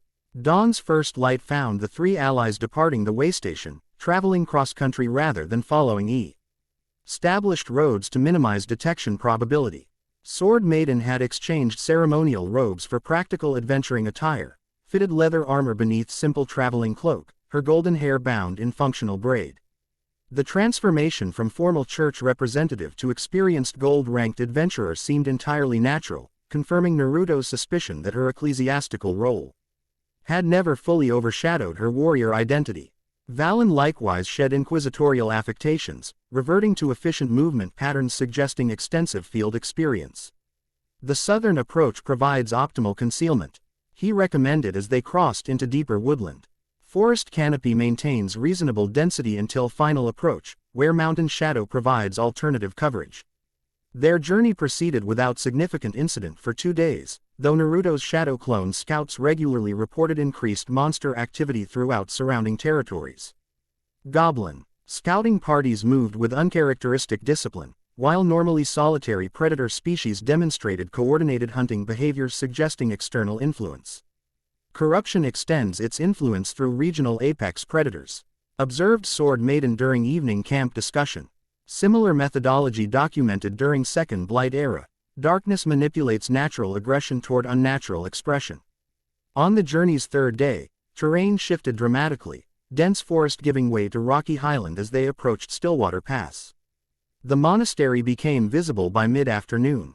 Ancient stone structures crowning a plateau overlooking mountain-fed lake of extraordinary clarity. Established during early Illumination period, approximately 6 centuries ago, Valen Expla. End as they observed from concealed position. Original purpose focused on manuscript preservation rather than active worship. Current function combines archive management with regional pilgrimage support. Naruto studied the complex through specialized sensory technique, extending chakra perception beyond visual limitations. 27 individuals present, 18 with standard energy signatures, 9 showing corruption indicators, concentration in central structure and underground level. Expected distribution pattern, confirmed Sword Maiden. Corruption typically establishes control hierarchies before expanding influence. Leadership elements targeted first, then systematic expansion through subordinate ranks. Strategic approach developed through careful observation. Daylight Eye. Infiltration offered transparency advantages but sacrificed stealth possibilities. Ultimately, they selected dusk transition, natural activity reduction providing operational coverage while maintaining sufficient visibility for detailed investigation. As sun descended toward western mountains, Naruto created specialized shadow clones. 3 transformed to match monastery acolyte appearance based on observed uniform details. These would access the main structure through routine delivery entrance, establishing interior reconnaissance while the original team approached through less conventional means. The archive sublevel connects to original cave system predating monastery construction, Valen noted, indicating weathered path descending behind primary structures. Maintenance access remains operational despite infrequent utilization. Sword Maiden adjusted her equipment with practiced efficiency, slender blade secured at hip, multiple enchanted scrolls distributed throughout specialized harness. Though physically blind, her spatial awareness appeared flawless, suggesting compensatory sensory development beyond ordinary human limitation. Corruption fears discovery above all else. She reminded as final preparations concluded. Our primary objective remains information gathering, understanding scope and methodology before confrontation. Purification opportunities represent secondary priority unless circumstances dictate otherwise. Twilight deepened as they approached from monastery's shadow side. Naruto's clones reported successful infiltration, service personnel apparently accustomed to unfamiliar acolytes during pilgrimage season. The maintenance access proved exactly as Valen described, neglected but functional passage descending beneath imposing stone structures. Ancient steps spiraled downward, illuminated by Naruto's palm-sized Rasengan modified to provide light without offensive capability. The passage opened eventually into broader chamber clearly predating monastery architecture. Natural cavern expanded through deliberate excavation, walls bearing inscription fragments from multiple historical periods. Preliminary archive section, whispered Valen, indicating organized scroll repositories lining chamber perimeter. Regional historical documentation primarily. Theological materials stored in secured sublevel accessible through a shadow clone dispelled suddenly, transferring urgent information directly to Naruto's consciousness. He raised hand for silence, processing transferred awareness. Situation update, he murmured. Corruption consent. Ration identified in monastery's central chapel. Some form of ceremony underway involving senior clergy members. Focal point appears to be artifact recently excavated from northern mountains. This LTERED operational parameters significantly. Artifact recovery becomes priority objective, decided Sword Maiden. Historical precedent suggests corruption utilizes physical conduits to amplify influence radius. Their path adjusted accordingly, auxiliary archive passage providing access to monastery's main sublevel. Valen's institutional knowledge proved invaluable, security measures avoided, patrol patterns predicted. Restricted areas accessed through administrative credentials he still possessed despite official status change. The sublevel architecture contrasted sharply with austere monastery aesthetic visible above ground. Older stonework incorporated intricate carvings depicting historical events unknown to Naruto but clearly significant within local cultural context. More concern were subtle alterations to these ancient depictions, systematic defacement focusing specifically on symbols representing purification methodology and protective wards. Deliberate knowledge suppression, observed Sword Maiden. Fingers tracing damaged inscription. Corruption eliminates counterthreatening information before expanding influence parameters. Classic stratagem documented throughout historical manifestations. A distant chanting reached them, rhythmic intonation in language Naruto didn't recognize but instinctively identified as unnatural. The sound vibrated discordantly against surrounding stone, creating interference patterns in ambient natural energy that raised hackles on his neck. Corruption incantation, confirmed Valen, expression grim. Advanced manifestation stag, systematic energy manipulation rather than passive influence. They proceeded with heightened caution, approaching central chamber through secondary maintenance corridor that bypassed primary access points. The chanting intensified, accompanied by pulsing energy signature that disrupted Naruto's chakra sensing capacity through sheer dissonance. The corridor terminated in ventilation grating looking circular chamber converted from natural cavern. Below, 9 robed figures surrounded central altar bearing crystalline artifact approximately the size of human skull. The object pulsed with darkness between worlds, not merely absence of light but active negation of positive energy. The chanting monks moved in perfect synchronization, darkness flowing from their outstretched hands into the crystal which absorbed and amplified the corrupt essence. Corruption amplification catalyst, whispered Sword Maiden, her customary composure fractured by unmistakable concern. Historical texts reference similar devices, foci capable of exponential influence expansion beyond conventional limitation. Naruto studied the scenario through tactician perspective, analyzing variables and potential intervention approaches. The monks' positioning suggested ritual nearing completion, energy flow patterns stabilizing toward sustainable configuration rather than building toward climax. The artifact is nearly activated, he concluded. Intervention window closing rapidly. Decision crystallized instantly. Direct confrontation with 9 corruption vessels simultaneously exceeded optimal tactical parameters, especially considering unknown artifact capabilities. Alternative approach required, disruption rather than direct opposition. Naruto formed specialized Rasengan variant developed during intensive training. Purification energy compressed into ultra-stable configuration capable of targeted release upon impact. The technique combined shadow clone delivery with precise chakra control, eating intervention option minimizing collateral damage while maximizing effectiveness. Targeted disruption incoming, he warned allies. Secure position and prepare for rapid extraction. 3 shadow clones manifested silently, each accepting identical Rasengan configuration before vanishing into chamber darkness. They reappeared simultaneously at equidistant points surrounding ritual circle, launching synchronized attack before corruption vessels registered their presence. Sage Art. Purification Pulse. The specialized Rasengan struck chamber floor at precisely calculated positions, instantly releasing compressed energy in controlled shockwave. Golden light erupted upward in triangular formation, disrupting ritual circles' energetic integrity without directly engaging corruption vessels themselves. The crystal artifact at altar center emitted high-pitched keening as conflicting energy patterns collided through its matrix. Chaos erupted immediately. The monks scattered from broken formation, darkness flowing from their bodies in agitated tendrils seeking reconnection with disrupted energy pattern. The artifact's pulsing accelerated erratically, stability compromised but functionality persisting despite intervention. Movement required, stated Sword Maiden, drawing her slender blade which immediately illuminated with golden energy reminiscent of Naruto's Sage Chakra. Artifact security represents primary objective. They dropped into the chamber through ventilation access, landing with practiced silence despite significant height. Initial advantage gained through surprise intervention faded rapidly as corruption vessels recovered organizational coherence, reforming defensive perimeter around central altar.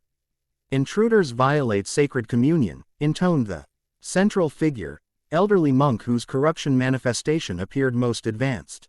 The ascension catalyst tolerates no interference. Darkness coalesced around the corrupted monks, forming semi-phys Ical armor that enhanced their ordinary human limitations. They moved with unnatural synchronization, perfect tactical coverage suggesting hive mind coordination rather than individual decision-making. Valen engaged rightmost opponents, his inquisitorial combat training evident in economical movements focusing on disruption rather than direct neutralization. Sword Maiden flowed through leftmost defenders with astonishing grace, her blindness apparently irrelevant amid perfect spatial awareness and energy perception. Naruto targeted central figures directly, those nearest the artifact whose corruption appeared most advanced. 2 shadow clones provided flanking support while his original form maintained Sage Mode enhancement, golden energy illuminating the chamber with purifying light that caused visible discomfort to corruption vessels. Your interference changes nothing, declared the lead monk, darkness extending from his hands in whip-like manifestations. The catalyst awakens regardless. The cathedral communion approaches completion. The corruption whips lashed toward Naruto with impossible speed, darkness leaving visible distortion trails through intervening air. He deflected rather than blocked. Corruption energy responded poorly to direct opposition, requiring redirection rather than resistance. Your catalyst has fundamental design flaws, Naruto countered, golden Akra forming protective barrier around his advancing form. Corruption amplification requires harmonic stability. Your ritual sequence collapsed at third transition point. This technical specificity visibly disturbed the lead monk, knowledge the outsider shouldn't possess regarding advanced corruption mechanics. The momentary hesitation created opening for targeted countermeasure.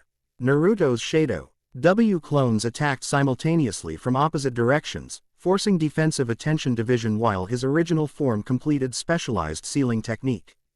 Golden energy manifested between his palms, forming complex three-dimensional matrix invisible to conventional perception but radiant through energetic awareness. Sage Art. Harmonic Disruption Seal. The technique deployed directly into the artifact's energy field, not attacking corruption directly but instead introducing fundamentally incompatible frequency pattern into its operational matrix.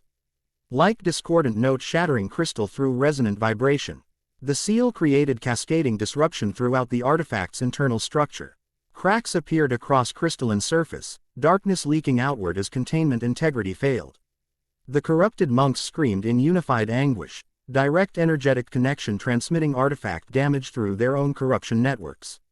Abomination. The lead monk abandoned tactical restraint, corruption manifesting fully around his human form. Darkness engulfed him completely, transforming ordinary ecclesiastical figure into towering entity comprised primarily of condensed negative energy. The vessel's limitations end. The transformation confirmed Naruto's developing theory regarding corruption mechanics in this world, not merely influence or control but full possession potential when host resistance disappeared entirely. The monk's physical form became secondary to manifesting corruption entity, human body merely structural framework supporting interdimensional intrusion. Full manifestation. Confirmed sword Maiden, disengaging from peripheral opponents to address primary threat. Mid-level corruption entity utilizing human vessel as dimensional anchor. The entity radiated concussive darkness waves, forcing defensive repositioning as chamber stonework cracked under energetic pressure. The remaining monks collapsed unconsciously, energetic reserves apparently cannibalized by primary manifestation to support enhanced expression. Dimensional stability compromised, observed Valen, maintaining protective barrier through specialized inquisitorial technique. Entity sacrifices subordinate vessels to maintain manifestation integrity. Naruto analyzed rapidly evolving threat parameters. The manifested entity significantly exceeded corruption vase cells previously encountered, power scale suggesting direct connection to original source rather than merely derivative influence.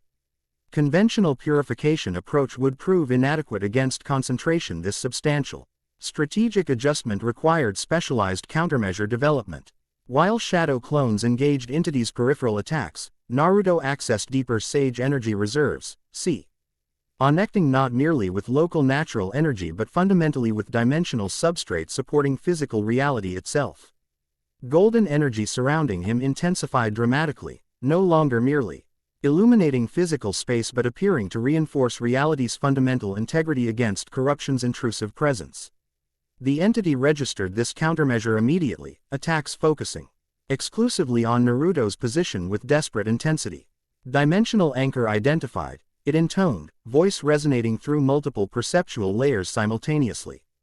Golden Sage manifestation confirmed. The confirmation startled Naruto momentarily. This entity recognized his nature independently, not through shared corruption network but through direct experiential identification. Whatever intelligence directed this interdimensional intrusion had encountered Golden Sage, previously, perhaps across multiple realities. Tactical implications processed instantaneously, strategic approach adjusting to incorporate new understanding. If corruption entities recognized his energy signature specifically, standardized techniques might prove increasingly ineffective as countermeasures developed through shared awareness. Innovation required unexpected approach utilizing fundamental principles without recognizable execution patterns. Inspiration struck through remembered training with J. Araya, specialized sealing technique designed for yokai entities in his native world, adaptable to interdimensional intrusion through conceptual parallelism. Valen, Sword Maiden, convergence pattern theta, Naruto called. Initiating complex movement sequence requiring precise coordination. The instruction meant nothing specifically, but his allies intuited intent through contextual awareness.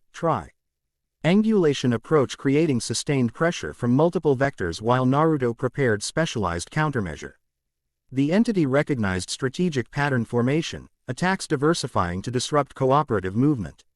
Convergence countermeasures initiated, it announced mechanically, darkness forming multiple appendages targeting individual opponents simultaneously. Naruto's hands formed, unfamiliar sequence, not standard ninjutsu pattern but specialized variation incorporating this world's natural energy characteristics into chakra manipulation framework.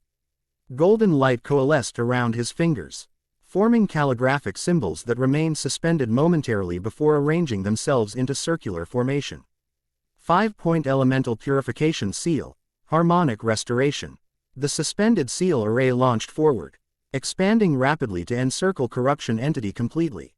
Unlike conventional purification techniques targeting corruption directly, this approach addressed fundamental dimensional intrusion mechanics, restructuring local reality parameters to reject intrusive presence while simultaneously converting negative energy through harmonic transposition.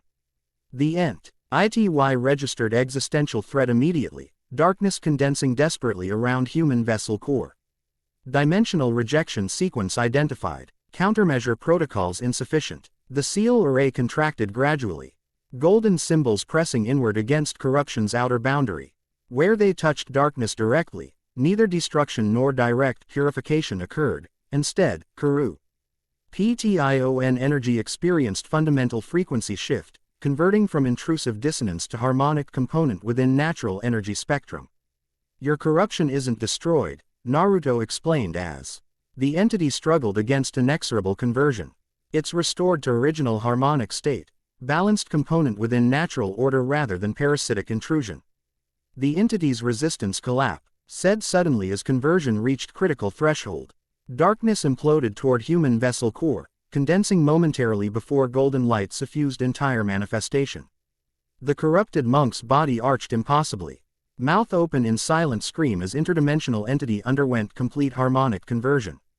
Light flared blindingly, then diminished gradually to reveal ordinary human form collapsed unconscious upon chamber floor.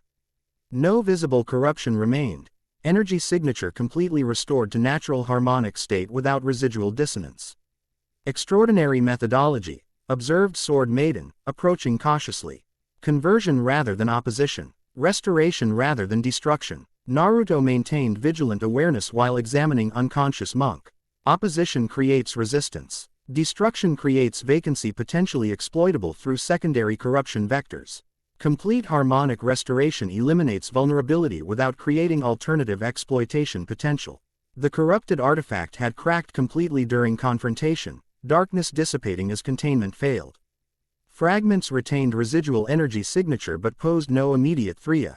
Without coordinated activation methodology.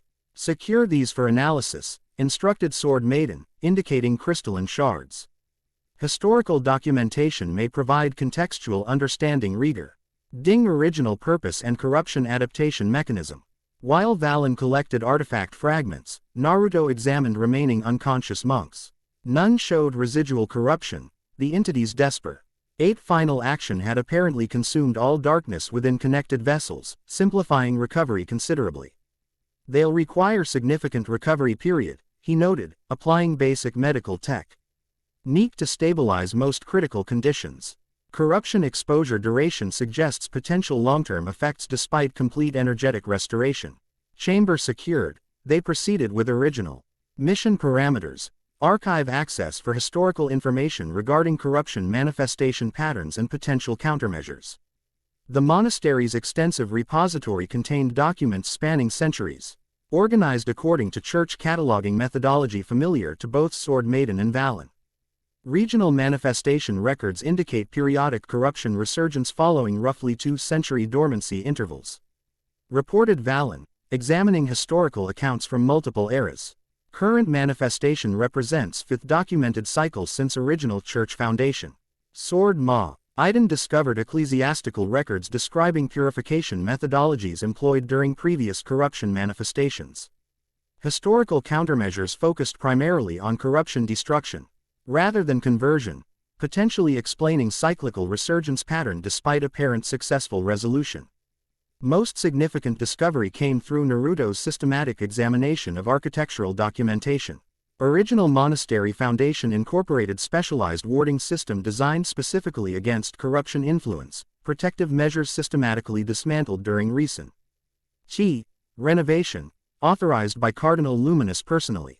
Deliberate vulnerability creation, he concluded, comparing original blueprints against current configuration. The corruption didn't overcome existing defenses, it dismantled them through administrative authority before establishing operational presence. This revelation carried profound strategic implications.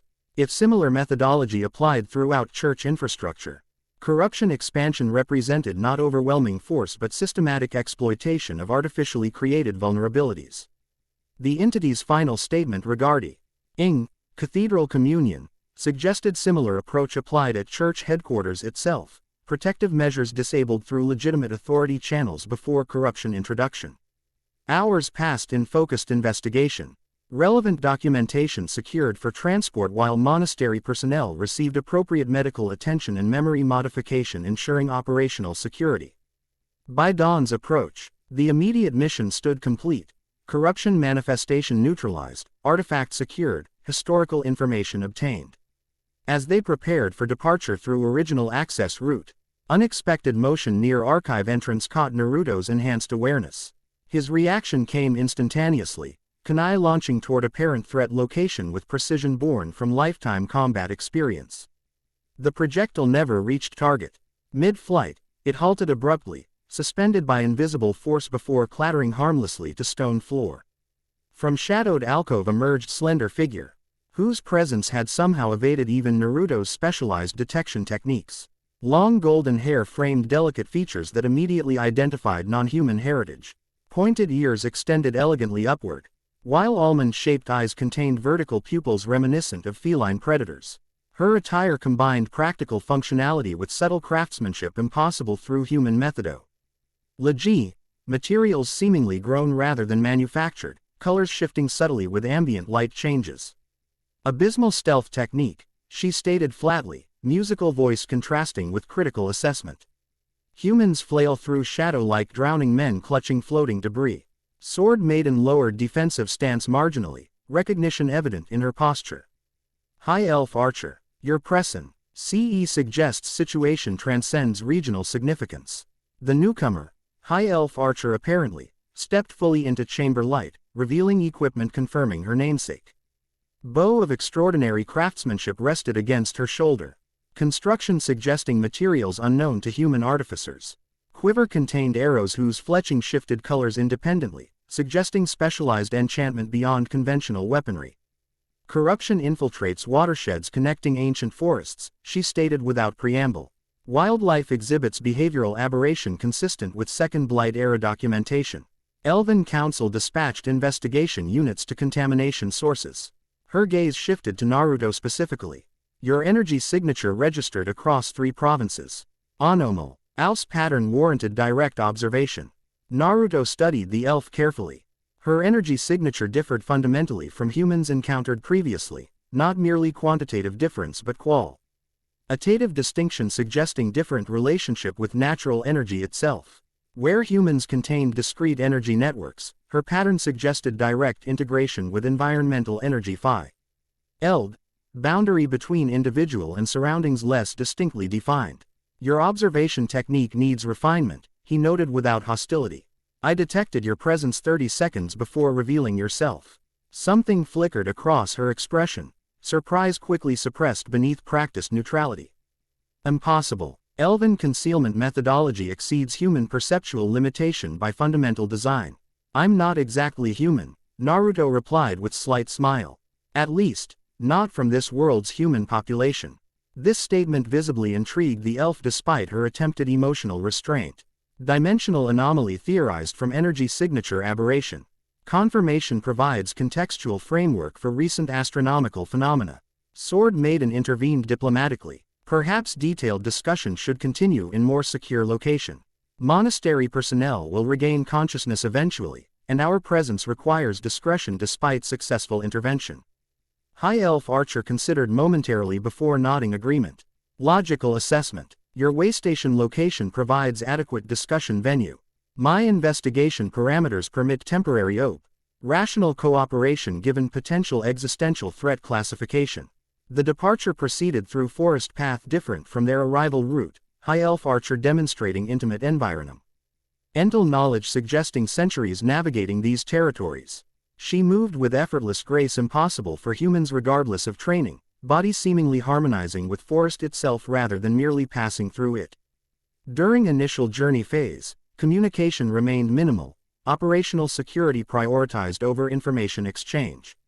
Only after confirming absence of pursuit or serve, IANS did substantive discussion commence during evening camp established in ancient grove whose massive trees created natural cathedral canopy overhead.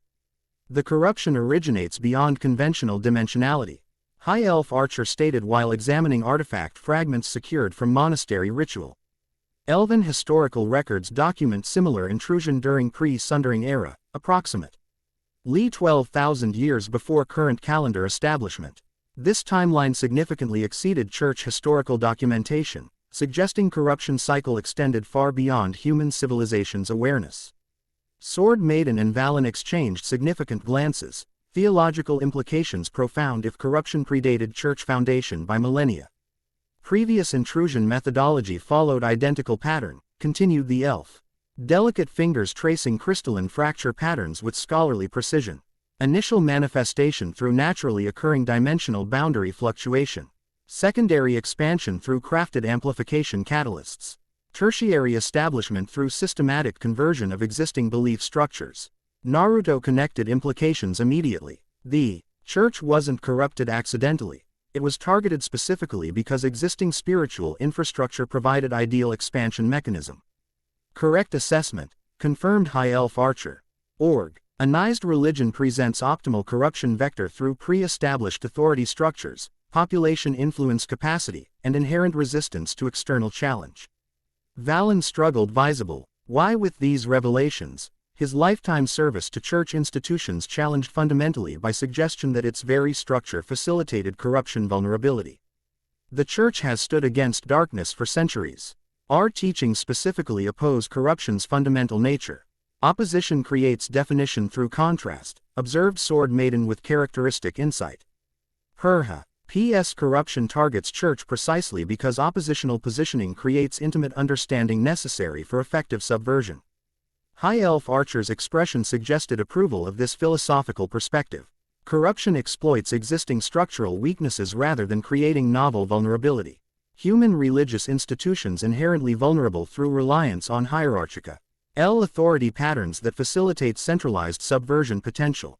The discussion continued through night, perspectives from vastly different traditions contributing toward comprehensive understanding impossible through single cultural framework. High Elf Archer's millennial perspective complemented Sword Maiden's ecclesiastical knowledge and Valen's institutional expertise, while Naruto's interdimensional experience provided crucial context regarding fundamental corruption mechanics. Dawn approached with strategic framework substantially enhanced through collaborative analysis. The Monastery intervention had yielded critical intelligence regarding corruption methodology, while artifact fragments provided physical evidence supporting theoretical models developed through historical documentation. Our return to Waystation should incorporate significant deviation from established route, suggested Valen as morning preparations commenced. Corruption adapts rapidly to identified opposition methodology. Direct approach represents unnecessary vulnerability. High Elf Archer nodded agreement. Northwestern trajectory provides optimal concealment through ancient forest sectors. Human settlement absence reduces potential intelligence leakage through compromised civilian population. This recommendation prompted immediate course adjustment, journey proceeding through Primeva. Woodland apparently untouched by human development. The environment changed subtly as they traveled, vegetation patterns shifting toward varieties Naruto hadn't observed previously, wildlife to monster. Aiding awareness suggesting intelligence beyond ordinary animal limitation. We approach elven territory peripheral boundary, explained High Elf Archer, noting Naruto's evident interest in environmental changes. Not formal sovereignty zone but cultural influence region maintained through millennia of environmental harmonization practices. The distinction carried significant implications regarding elven civilization's relationship with surrounding territories. Unlike human nations defining boundaries through political declaration and military enforcement, elven domains apparently emerged rough sustained cultural presence and ecological integration, borders defined by relationship rather than declaration. Their journey continued 2 days through increasingly ancient forest before unexpected encounter redirected their course significantly. While traversing particularly dense woodland section, Naruto's enhanced awareness detected unusual energy signature emanating from clearing approximately half-kilometer distant. Magical activity involving multiple participants, emotional distress evident through energy pattern disruption. Potential situation developing nearby, he alerted companions. Non-corruption energy signature but significant distress indicators. High Elf Archer focused briefly, her environmental attunement apparently providing detailed assessment without direct observation. Human travelers, merchant caravan based on group composition. Magical discharge suggests defensive reaction against forest predator species. Investigation decision required minimal discussion. Potential intelligence opportunity balancing against operational delay consideration. They approached cautiously through dense underbrush, maintaining concealment while assessing situation parameters. The clearing revealed merchant wagon surrounded by massive wolf-like creatures whose appearance immediately indicated unnatural enhancement. Ordinary timber wolves averaged quarter their size, while glowing red eyes and shadow-like emanations surrounding their forms suggested corruption influence without full manifestation. 4 merchants maintained desperate defense perimeter around damaged wagon. 3 wielded conventional weapons, swords and woodsman's axe showing signs of extensive use. The 4th figure immediately captured attention through dramatic contrast with conventional merchant presentation. A young woman stood atop damaged wagon, playing strange string instrument with intensity suggesting magical focus rather than mere musical performance. Her appearance defied regional fashion norms.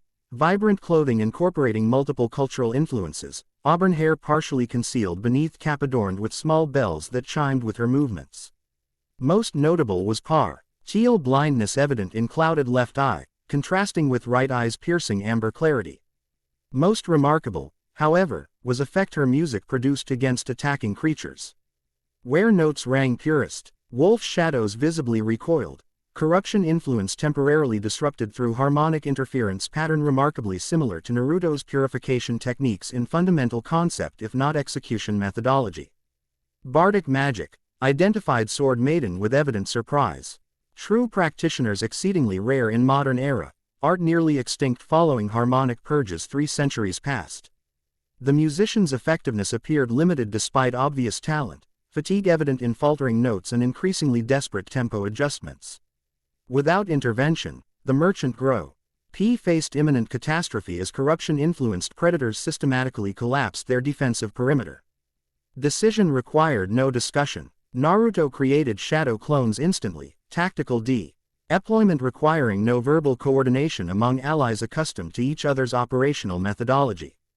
High Elf Archer's bow materialized in ready position, arrows nocked with fluid precision Sybil through conventional human movement. Targets identified, she stated calmly.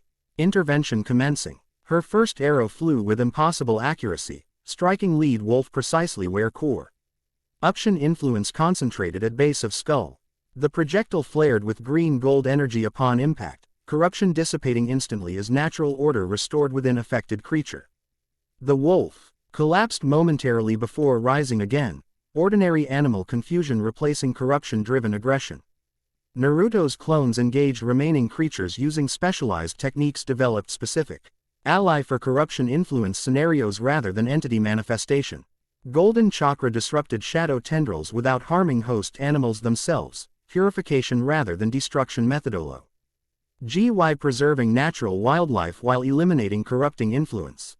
Within moments, the attack collapsed entirely, wolves returning to natural behavior patterns and retreating into surrounding forest once corruption influence dissipated. The merchants stood in stunned disbelief, weapons still raised defensively as they processed unexpected salvation from certain destruction. The musician stopped playing abruptly, instrument lowering as exhaustion claimed momentum sustained through desperate necessity. Her perceptive gaze immediately identified intervention source, focusing specifically on Naruto with intensity suggesting recognition despite obvious impossibility. Golden light, she stated simply, voice melodious despite evident fatigue. Just as the dream foretold. This cryptic statement raised immediate questions. But practical matters required attention before investigation could proceed. The merchant wagon had sustained significant damage during initial attack, axle crack beyond field repair capability, necessitating assistance beyond mere monster repulsion. Your timing defies probability calculation, declared the apparent caravan leader, older man whose practical ire and weathered features suggested lifetime spent in traveling trade. Another moment and we'd have joined countless others lost to forest shadows. Valen assumed diplomatic lead, ecclesiastical reigning providing appropriate response framework. Providence guides worthy travelers through darkest passages. Your group shows remarkable resilience against overwhelming adversary. While conventio, null conversation established appropriate context, Naruto approached the musician directly, her unique abilities and apparent recognition warranting immediate investigation given operational priorities. Your music disrupted the corruption directly, he observed without preamble. Not conventional magic but something more fundamental. The young woman studied him with unsettling intensity, romantic gaze seeming to perceive beyond physical appearance. Harmonic manipulation through resonant frequency identification, she replied, technical precision contrasting with artistic presentation. Corruption maintains consistent dissonance pattern regardless of manifestation medium. Counter-harmonics disrupt structural integrity temporarily. This sophisticated understanding exceeded Ordina. Rai magical practitioner knowledge, theoretical framework suggesting specialized education impossible through conventional regional institutions. More intriguing was her apparent recognition of Naruto specifically. Despite no prior contact opportunity. You recognized my energy signature, he prompted directly. How? Dream walking reveals patterns beyond waking perception. She secured her human, unusual design incorporating elements from multiple cultural traditions into unique configuration. When dimensions thin, sensitive minds glimpse possibilities across realities. Golden Sage Mani, fests where corruption breaches boundaries, constant across variable manifestation scenarios. The statement contained profound implications regarding interdimensional constants, corruption and counter-corruption manifestations potentially linked through fundamental cosmic principles rather than mere coincidental parallel. Before deeper investigation could proceed, practical considerations intervened through caravan leader's approach. Lyra's mysterious proclamations aside, we face immediate transportation crisis, he stated pragmatically. Nearest settlement lies 3 days eastward, impossible. Journey with damaged wagon yet abandoning goods ensures financial ruin. High Elf Archer assessed damage with critical expertise. Conventional repair methodology inadequate given structural compromise. Alternative transportation requirement exceeds current resource availability. Solution emerged through unexpected source. The musician, Lyra apparently, approached with confidence belying her youthful appearance. The waystation northeastern forest edge provides adequate temporary repository. Half-day journey for unburdened travelers, goods secured until proper transportation arrangement completion. This suggestion raised immediate security concerns given operational headquarters confidentiality requirements. Sword Maiden and Valen exchanged meaningful glances while Naruto assessed musician's energy signature for potential corruption indicators. Finding none. Alternative explanation required consideration. Information source beyond conventional knowledge channels suggesting specialized perception capacity. Your knowledge of waystation location exceeds normal merchant route familiarity, observed Sword Maiden carefully. Lyra smiled enigmatically. Music carries through dimensions physical and ethereal alike. Harmonics reveal patterns to those attuned to proper frequencies. Her expression shifted toward practical consideration. Mutually beneficial arrangement possible. Merchants require secure goods storage, while information I possess regarding corruption manifestation patterns potentially valuable to counter corruption operation. This direct acknowledgement of their mission, information impossible through conventional means, confirmed unusual perception capacity warranting further investigation. Strategic assessment suggested potential value exceeding security risk, particularly considering demonstrated corruption countering ability through unconventional methodology. Provisional cooperation arrangement acceptable, decided sword Maiden after brief consultation with allies. Goods secured at waystation while transportation solution developed. Information exchange conducted under appropriate security protocols. Arrangements proceeded efficiently. Addo clones providing transportation solution through direct physical intervention, carrying essential goods while merchants handled remaining manageable items. By late afternoon, unusual procession PP roached waystation perimeter, original mission team accompanied by merchant group whose integration represented significant operational parameter adjustment. The waystation accommodated additional personnel adequately. Guest quarters designed for larger groups than current occupation requirements. Merchants expressed appropriate gratitude while maintaining respectful distance from operational ARs. Cooperative attitude suggesting legitimate travelers rather than potential security concerns. Lyra Nightsong, full name provided during formal introduction, represented exception to general merchant integration pattern. Her interest focused exclusively on corruption countermeasure development, musical equipment establishing immediate residence in main hall where strategic planning occurred rather than assigned guest quarters. Conventional magical theory provides inadequate framework for corruption countermeasure development, she stated while arranging unusual instrument collection with meticulous precision.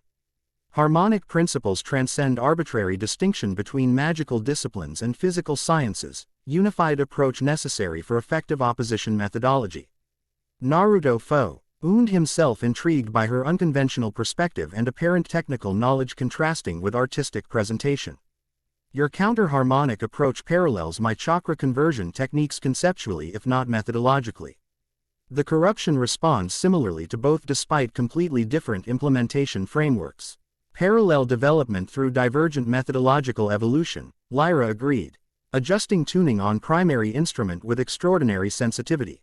Fundamental principles maintain consistency across dimensional boundaries while execution methodology adapts to local energetic parameters. Their discussion continued through evening, technical exchange revealing complementary approaches to corruption countermeasure development.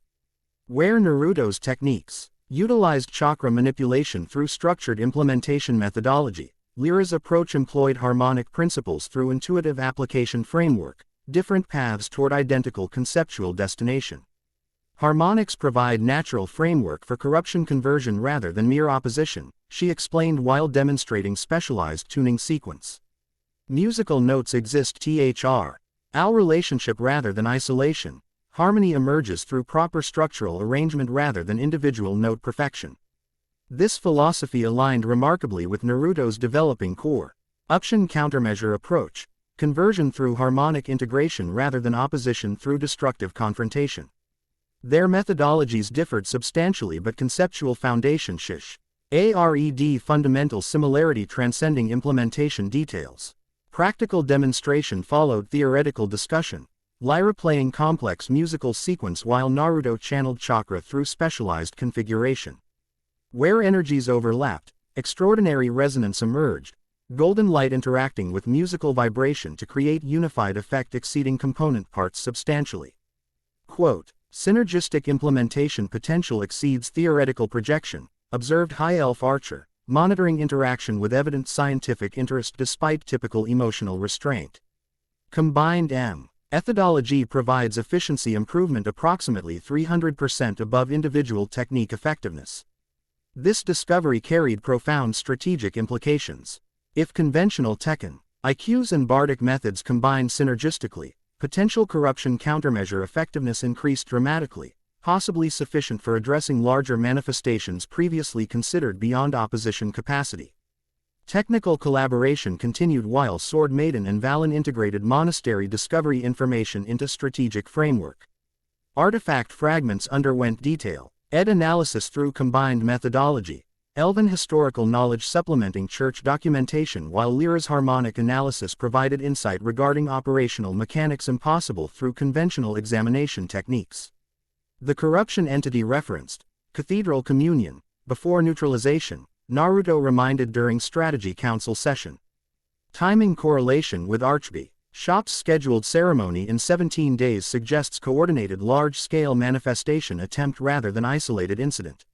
Sword Maiden nodded gravely. Historical pattern suggests culminatio, an event following systematic preparation phase. Previous cycles documented similar methodology, corruption establishing necessary components through distributed operations before attempting synchronize. D-manifestation through central nexus point. The cathedral represents ideal manifestation focus, confirmed Valen, ecclesiastical knowledge providing crucial contextual understanding. Original Co. NST Ruction incorporated purification architecture specifically designed against corruption influence, features systematically modified through recent renovation, projects authorized through Cardinal Luminous directly. Strategic implication required little elaboration. Corruption had methodically prepared cathedral environment specifically for large-scale manifestation event, utilizing legitimate authority channels to dismantle protective measures while establishing necessary infrastructural components for unprecedented manifestation scale. Elven historical records document previous cycle culmination events. Contributed High Elf Archer, consulting ancient text whose material properties suggested non-human manufacture methodology. Manifestation scale correlates directly with preparation duration and component sophistication. Current cycle demonstrates highest preparation indicators across all documented historical instances. This assessment confirmed their worst strategic projectio. NS. Current corruption cycle represented unprecedented threat scale rather than merely cyclical recurrence pattern. Intervention methodology required corresponding escalation beyond conventional historical countermeasures. Traditional opposition approach guaranteed insufficient given manifestation scale projection, stated Lyra with characteristic directness. Conversion methodology represents only viable counter strategy given component integration level and manifestation sophistication. Technical discussion continued late into night, multiple expertise domains contributing toward comprehensive strategic framework development. Naruto's interdimensional experience provided crucial context regarding fundamental corruption mechanics, while Sword Maiden's ecclesiastical knowledge ensured practical implementation viability within church operational environment. Morning brought unexpected development through merchant caravan leaders' approach during breakfast gathering. Regional patrol reported yesterday to Eastern Village. He announced without preamble, church forces conducting systematic investigation throughout eastern provinces. Unusual activity pattern focusing specifically on waystation network and remote monasteries. This information confirmed operational security concerns. Corruption had identified their intervention pattern and initiated systematic countermeasures. Rough legitimate church authority channels. Timeframe compression appeared inevitable as opposition forces mobilized against their small resistance group. Operational security requires immediate relocation. Decided Sword Maiden after brief consultation with core team members. Waystation compromise inevitable given current church patrol deployment pattern. Alternative base location discussion commenced immediately. Requirements including defensibility, concealment potential, and strategic positioning relative to capital accessibility. Multiple candidates emerged through combined geographical knowledge, each presenting unique advantage and limitation profile requiring careful evaluation against mission parameters. High Elf Archer's contribution proved decisive. Unexpected invitation NS sending typical Elven isolation protocols. Ancient outpost exists within Elven territorial boundary, she stated with formal precision suggesting official capacity rather than personal initiative. Elven Council authorizes temporary utilization given shared interest in corruption countermeasure development. This unprecedented offer carried significance transcending mere practical consideration. Elven society maintained strict isolation from human affairs through millennia of consistent policy implementation, deviation representing extraordinary assessment regarding current situation's existential threat classification. Access authorization extends exclusively to identified operational team members, continued High Elf Archer, formal diplomatic language emphasizing official capacity. Merchant associates require alternative arrangement ensuring both their security and operational integrity maintenance. Lyra interjected immediately. My participation remains non-negotiable given demonstrated technical contribution capacity. The harmonics research represents essential component within countermeasure development framework. Brief negotiation established acceptable parameters, chance proceeding toward Eastern settlement under Shadow Clone escort ensuring safe passage, while core team including Lyra would accompany High Elf Archer to Elven Outpost establishing new operatio. Null headquarters beyond Church Patrol jurisdiction. Departure preparations proceeded efficiently, waystation evidence systematically eliminated ensuring minimal intelligence value for pursuing forces. By mid-morning, separated groups departed through different routes, merchants eastward toward conventional settlement while operational team followed High Elf Archer northward into increasingly primeval forest regions. The environment transformed progressively as they traveled deeper into elven influence territory. Vegetation patterns shifted toward configurations impossible through natural evolution alone. Deliberate cultivation across centuries creating integrated ecosystem demonstrating intelligence in fundamental design rather than merely organic development. The boundary approaches, announced High Elf Archer after day-long journey through increasingly ancient woodland. Peripheral ward lines establish differentiation between human-accessible territory and protected elven sovereignty zones.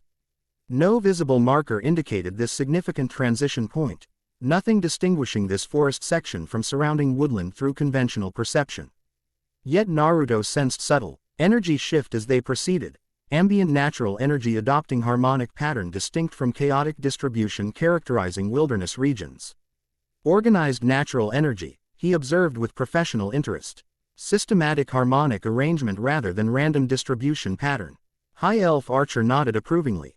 Cultivation methodology extending beyond physical vegetation to fundamental energy substrate.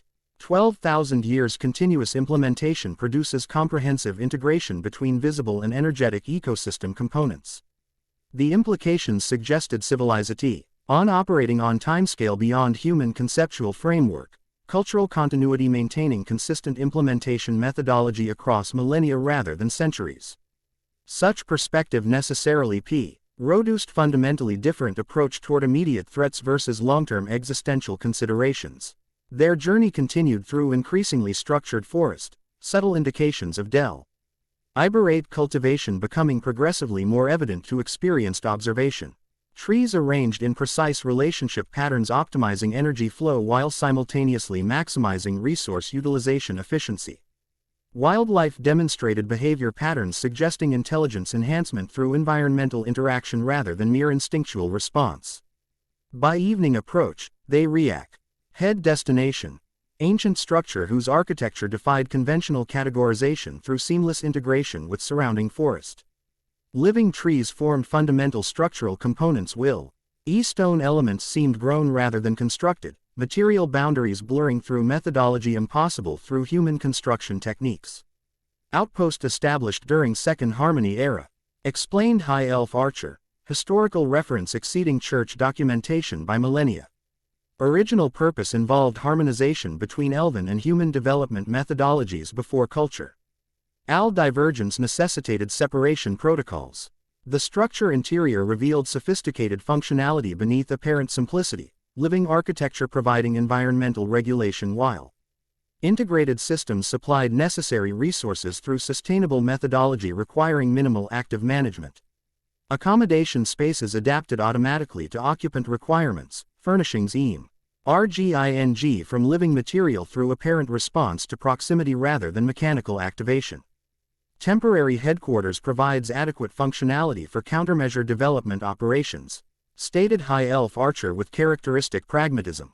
Communication network access available through specialized interfaces allowing information exchange without compromising location security. Operational establishment proceeded efficiently, equipment arranged according to functional requirement while documentation organized for optimal accessibility. By nightfall, the outpost transformation to operational headquarters reached completion, strategy development continuing without interruption despite location transition. Naruto established specialized training area within clearing adjacent to main structure. Shadow clones implementing systematic technique refinement while original form conducted collaborative development with Lyra regarding harmonic integration methodology. Their combi-net approach showed extraordinary promise, conversion effectiveness exceeding previous implementation by significant margin when harmonic principles incorporated within chakra manipulation framework. The resonance frequency requires precise calibration, observed Lyra while adjusting instrumental tuning to match chakra vibration pattern. Microscale variation produces macroscale implementation divergence through compounding effect across application duration. This technical insight prompted specialized calibration technique development, Naruto adapting sensory perception methodology to ident. IFY optimal harmonic correlation between disparate energy systems. Where perfect alignment achieved, conversion efficiency increased exponentially, corruption transitioning from oppositional force to NTE graded component within natural energy system without resistance typically encountered through conventional purification methodology. Their collaboration extended beyond technical implementation NTO theoretical framework development, shared insights generating comprehensive understanding impossible through isolated specialization. Naruto's practical experience with tailed beast chakra provided crucial context regarding oppositional energy integration, while Lyra's harmonic theory contributed fundamental organization principles transcending specific implementation methodology. Sword Maiden and Valen focused simultaneously on strategic approach development, corruption distribution analysis suggesting potential vulnerability patterns despite apparent systematic expansion.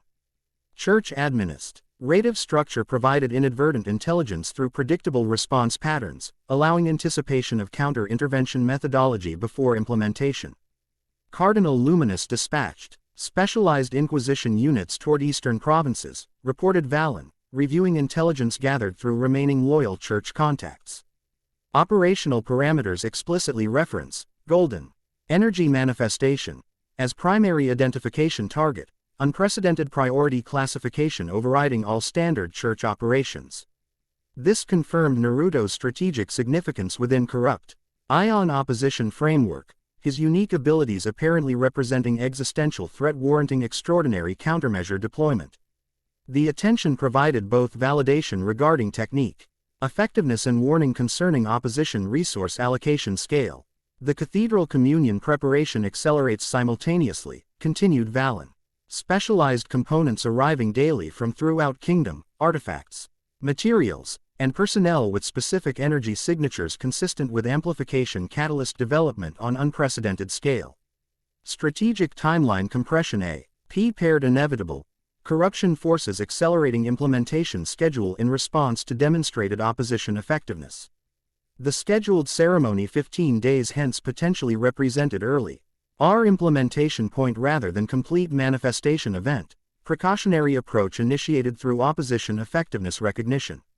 Their counter-strategy required corresponding acceleration, technique development, intelligence gathering, and resource allocation coordinating through compressed timeline toward intervention capacity development matching accelerated threat manifestation schedule. Direct cathedral infiltration represents necessary intelligence gathering phase, decided Sword Maiden after comprehensive situation assessment. Corruption modification documentation S&T, AL for effective countermeasure development against specific implementation methodology. This high-risk operation required specialized approach given extraordinary security surrounding cathedral complex. Conventional infiltration methodology guaranteed failure against corruption-enhanced detection systems, while direct confrontation represented premature engagement risking opposition technique ex post before effective countermeasure development completion. Solution emerged through unexpected source. Lyra's specialized knowledge regarding cathedral construction revealed through apparent familiarity exceeding ordinary visitor experience. Peripheral access tunnels connect original foundation with administrative complex, she explained while sketching detailed schematic from memory. Constructed during Third Restoration period for maintenance access but subsequently removed from official documentation during Cardinal Luminous administrative reorganization. This specialized knowledge prompted immediate questions regarding information source, detail level suggesting direct experience rather than secondary documentation access. Lyra's explanation provided additional context while simultaneously raising further questions. My father served as master architect during Second Cathedral restoration, she stated matter-of-factly. Comprehensive documentation access represented Standa. Road responsibility component within position parameters. My educational exposure included complete architectural review during formative development phase. The explanation seemed plausible yet somehow incomplete. Certain knowledge elements suggested information access beyond documented architectural plans. When questioned directly regarding specific internal security measures, her response revealed deeper connection than previously indicated. I resided within Cathedral Complex until age 16, she admitted reluctantly. Position as Cathedral Choir First Voice provided comprehensive access throughout most significant architectural components. Specialized perception capacity development occurred through unique acoustic properties present within Grand Dome's central chamber. This revealed ion transformed strategic planning significantly. Lyra's direct experience providing invaluable intelligence regarding internal cathedral operations impossible through conventional information gathering methodology. Her specialized knowledge extended beyond physical architecture into administrative protocols, security rotation patterns, and personnel identification critical for successful infiltration operation. Internal security modifications implemented within past 6 months, she cautioned, emphasizing limitation alongside capability. Corruption-influenced changes potentially invalidate certain historical patterns, particularly regarding specialized access point security protocols. Comprehensive infiltration strategy emerged through collaborative development. Naruto's specialized in filtration techniques combining with Lyra's detailed internal knowledge, while Sword Maiden and Valen contributed essential understanding regarding church operational methodology potentially maintained despite corruption influence. Shadow clone transformation provides optimal initial access methodology, suggested Naruto, tactical approach incorporating specialized technique adaptation for current operational parameters. Transformed clones maintaining precise appearance replication while communication network provides real-time intelligence transmission without physical presence requirement. The approach balanced risk mitigation against intelligence gathering requirements. Shadow clones providing expendable infiltration assets while minimizing core team exposure until comprehensive INF formation collection permitted informed direct intervention planning. Lyra's detailed knowledge regarding security blind spots and patrol patterns enhanced implementation viability substantially despite corruption-enhanced detection systems. Transformation technique parameters require specialized adaptation for corruption-enhanced detection countermeasures, noted Naruto. Technique modifications already formulating through shadow clone experimentation conducted simultaneously alongside planning session. Standard implementation potentially insufficient given specialized detection methodology, focused specifically on energy signature identification. Technical solution developed through collaborative approach. Lyra's harmonic theory providing crucial insight regarding energy signature masking through counter-frequency implementation.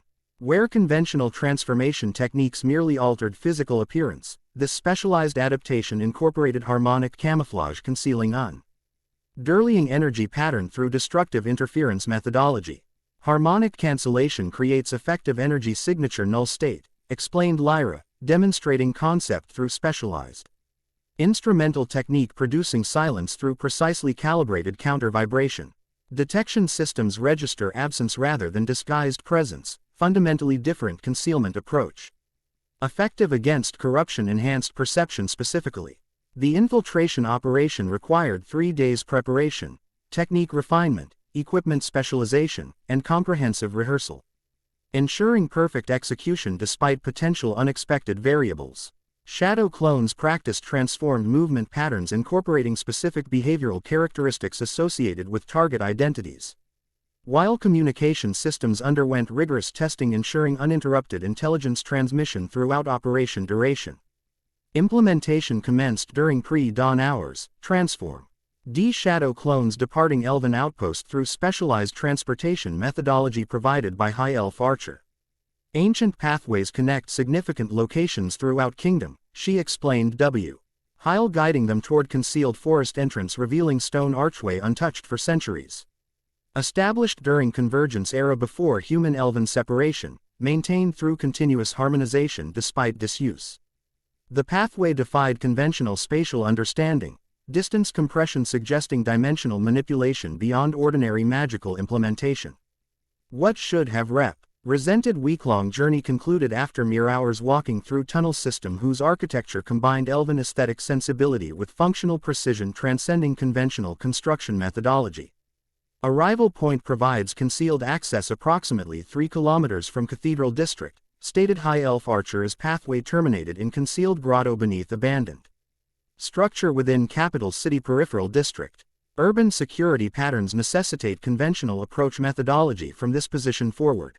The transformed shadow clones proceeded independently. 3 distinct infiltration vectors approaching Cathedral Complex through separate routes minimizing connection potential if security compromise occurred.